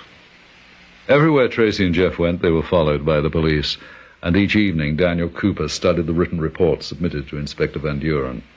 As far as the detectives could see, Tracy Whitney and Jeff Stevens were merely tourists. On Monday morning, Tracy and Jeff went to Paulus Potterstraat in Costa, the diamond center of Amsterdam. Daniel Cooper was a part of the surveillance team. An English-speaking guide conducted them around the factory, and at the end of the tour led the group to a large display room where showcases filled with a variety of diamonds for sale lined the walls. In the center of the room stood a glass case, dramatically mounted on a tall black pedestal, and inside the case was the most exquisite diamond Tracy had ever seen. And here, ladies and gentlemen, is the famous Luckelen diamond you've all read about. It was once purchased by a stage actor for his movie star wife and is valued at $10 million. It is a perfect stone, one of the finest diamonds in the world. That must be quite a target for jewel thieves, Jeff said aloud. Daniel Cooper moved forward so he could hear better. Nee, meneer. If anyone touches that glass case, an alarm rings. Look! And every window and door in this room is instantly sealed off. Jeff looked at Tracy and said, I guess no one's ever going to steal that diamond. Cooper exchanged a look with one of the detectives. That afternoon, Inspector Van Duren was given a report of the conversation. There's nothing definite here, the Chief Commissioner finally said, but I'd admit that your suspects seem to be sniffing around some very lucrative targets. All right, Inspector, go ahead. You have official permission to place listening devices in their hotel rooms. Daniel Cooper was elated. There would be no more privacy for Tracy Whitney. Early the following morning, Daniel Cooper, Inspector Van Duren, and his young assistant, Detective Constable Wilkamp, were in the upstairs suite listening to the conversation below. More coffee, Jeff's voice? No, thank you, darling. Try this cheese that room service sent up. It's really wonderful. Nice. I think the Dutch are the most hospitable, generous people in the world. They're iconoclasts. They hate rules and regulations. Of course, that's why we both love them so much. Speaking of generous, guess who's staying at this hotel? The elusive Maximilian Pierpont. Tracy, we really should do something about him. I mean, as long as he's in the neighborhood. Tracy laughed. Oh, I couldn't agree more, darling. Here's an interesting item, Tracy. Our friend was right. Emerald Bank is shipping $5 million in gold bullion to the Dutch West Indies. In the suite, on the floor above, Detective Constable Wilkamp said, There's no way. Shh! I wonder how much $5 million in gold would weigh. So why don't we just stroll by the Emerald Bank, Tracy, and have a little look? What do you have in mind? I'll tell you all about it on the way. There was a sound of a door closing, and the voices ended. Inspector Van Duren was fiercely twisting his mustache. I want you to increase the surveillance unit. Immediately. Daniel Cooper spoke. She is planning to hijack the gold shipment. And I suppose you know how she intends to accomplish this miracle? Yes. He knew Tracy Whitney's heart and soul and mind. By using a fake security truck and getting it to the bank before the real truck and driving off with the bullion. A detective from the back of the room spoke up. You know how they plan to get the gold out of the country, Inspector? First, by barge. Holland is so crisscrossed with canals and waterways that they could lose themselves indefinitely. Well, gentlemen, we're going to let them remove the gold bullion from the bank and load it onto the truck. Red-handed. We're going to catch these clever people red-handed. At the Amstel, late Thursday evening, Daniel Cooper, Inspector Van Duren, and Detective Constable Vilkamp were again in the room above Tracy's, listening to the voices from below. Jeff's voice. "If we get to the bank exactly 30 minutes before the guards are due, that'll give us plenty of time to load the gold and move out. By the time the real truck arrives, we'll be stowing the gold onto the barge." Tracy's voice. "Oh, I've had the mechanic check the truck and fill it with gas. It's ready." "Well, I think we can go to bed. Everything is set for tomorrow morning, and we can all use a good night's sleep." Daniel Cooper was unable to sleep. He visualized Tracy being grabbed and manhandled by the police, and he could see the terror on her face. It excited him. He went into the bathroom and ran a very hot bath. By this time tomorrow, he would be on his way home. No, not home. Home was a warm, safe place where his mother loved him more than she loved anyone else in the world. "You're my little man," she said. "I don't know what I would do without you." He lay back in the warm tub in the Amsterdam hotel, his eyes closed, remembering the terrible day of his mother's murder. It was on his 12th birthday. He was sent home from school early because he had an earache. Daniel walked into the house and went to his mother's bedroom, and she was lying naked in their bed. But she was not alone. She was doing unspeakable things to the man who lived next door. Daniel watched as she began to kiss the matte chest and the bloated stomach. Daniel ran to his bathroom and vomited all over himself. He heard voices from the hallway and listened. His mother was saying, "You'd better go now, darling. Daniel will be home from school soon. I'm giving him a birthday party. I'll see you tomorrow, sweetheart." And then the sound of running water from his mother's bathroom, except that she was no longer his mother. She was a whore who did dirty things in bed with men, things she had never done with him. He walked into her bathroom naked, and she was in the tub, her whore's face smiling. She turned her head and saw him and said, "Daniel, darling, what are you—" "Daniel!" Her mouth was opened into a pink line, but there was no sound until he made the first stab into the breast of the stranger in the tub. He accompanied her screams with his own. "Whore! Whore! Whore!" He was spattered all over with her blood. He stepped into her shower and scrubbed himself until his skin felt raw. That man next door had killed his mother, and that man would have to pay. Fred Zimmer was executed 13 months later. Daniel Cooper rose from his bath and prepared for bed. Tomorrow, he thought. Tomorrow will be the whore's day of retribution. He wished his mother could be there to see it. Amsterdam, Friday, August the 22nd, 8 a.m. Daniel Cooper and the two detectives assigned to the listening post heard Tracy and Jeff at breakfast. "Sweet roll, Jeff? Coffee?" "No, thanks." "You know what I'm excited about? Our barge trip." "This is the big day, and you're excited about a trip on a barge? Why?" "Because it will be just the two of us." "You think I'm crazy?" "Absolutely. But you are my crazy." Kiss. The sound of a kiss. At 9 a.m. the conversation was still going on, and Cooper thought, they should be getting ready. They should be making their last-minute plans. Tracy's voice. "Don't tell me where you learned that. You used to go with a beautiful concierge." A strange female voice. "Guten Morgen, Mevrouw Meneer." Jeff's voice. "There are no beautiful concierges." "Well, I bet if there were, you'd find them." What the hell is going on down there? The maid's on the phone calling the housekeeper. She hears voices, but she doesn't see anybody. What? Cooper was on his feet, racing toward the door, flying down the stairs. Moments later, he and the other detectives burst into Tracy's suite. Except for the confused maid, it was empty. On a coffee table in front of a couch, a tape recorder was playing. Jeff's voice. "I think I'll change my mind about that coffee." Inside the bank, the tension was growing. The employees had been briefed, and the guards ordered to help load the gold onto the armored truck when it arrived. Everyone was to cooperate fully. The walkie-talkie crackled into life. "Inspector, the truck just came into sight. Attention all units. The fish are in the net. Let them swim in."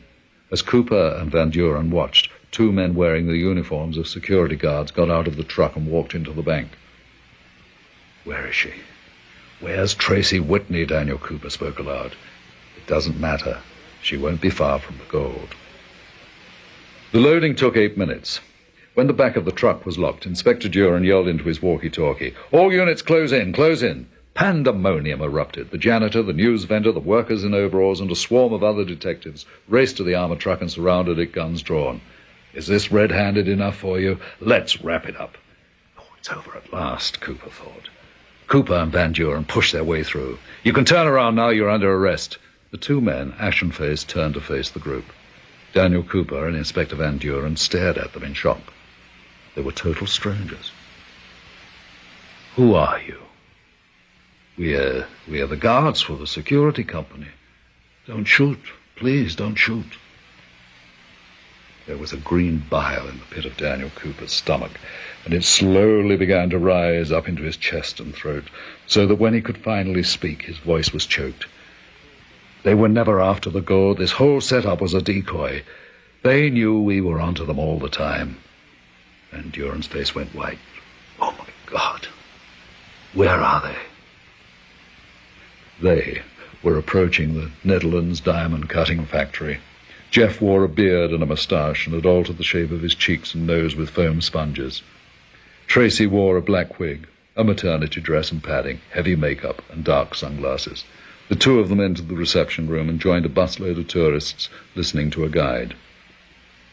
Tracy moved along with them while Jeff turned and hurried down a flight of stairs that led to a basement. At last, as the tour ended, the guard announced proudly, "In this glass case is the Lucullan diamond, one of the most valuable diamonds in the world." The lights went out. Instantly an alarm sounded, and steel shutters slammed down in front of the windows and doors, sealing all exits. Please, there's no need for concern." The lights came on again.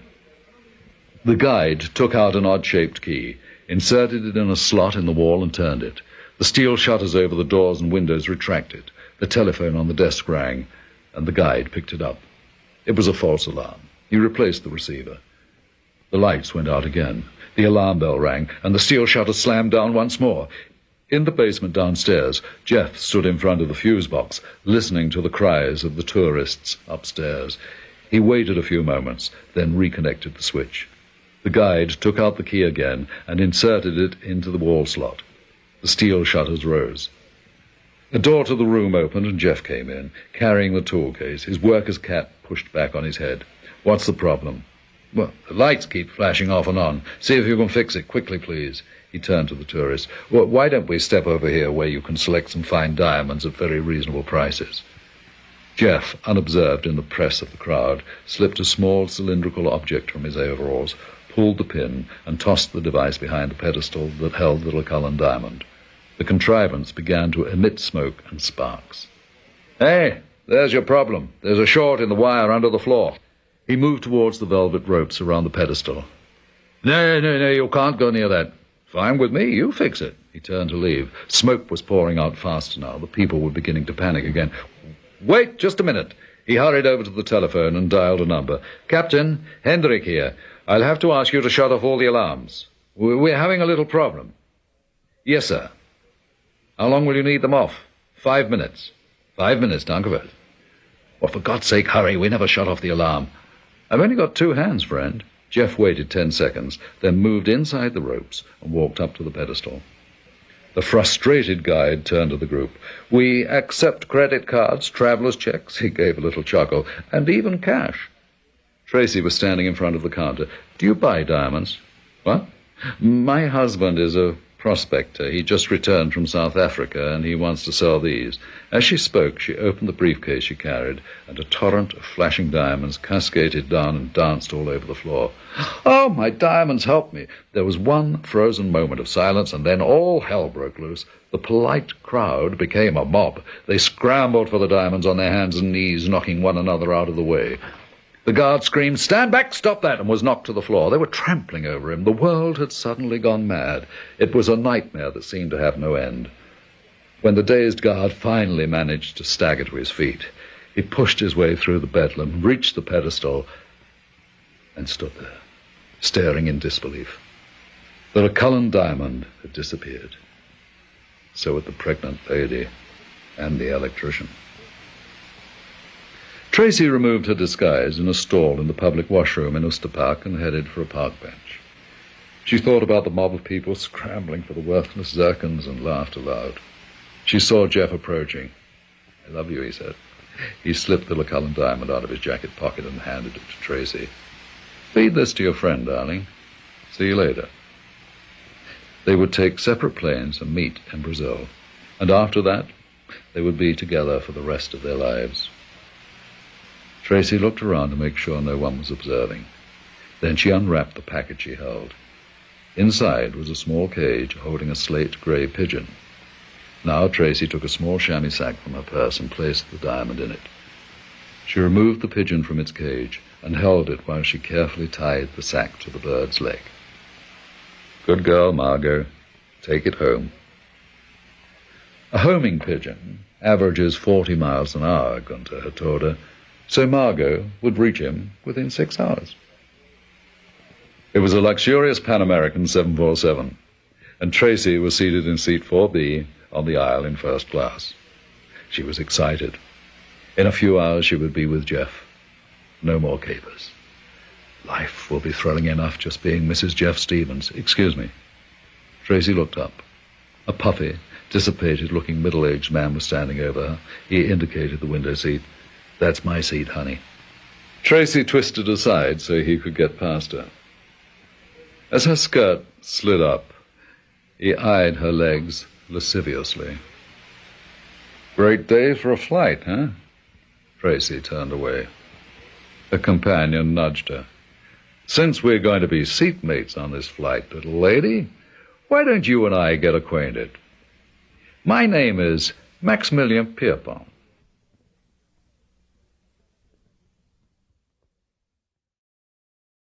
We hope you've enjoyed listening to this audio edition of If Tomorrow Comes. Phoenix Books' library of audiobooks includes hundreds of timeless works,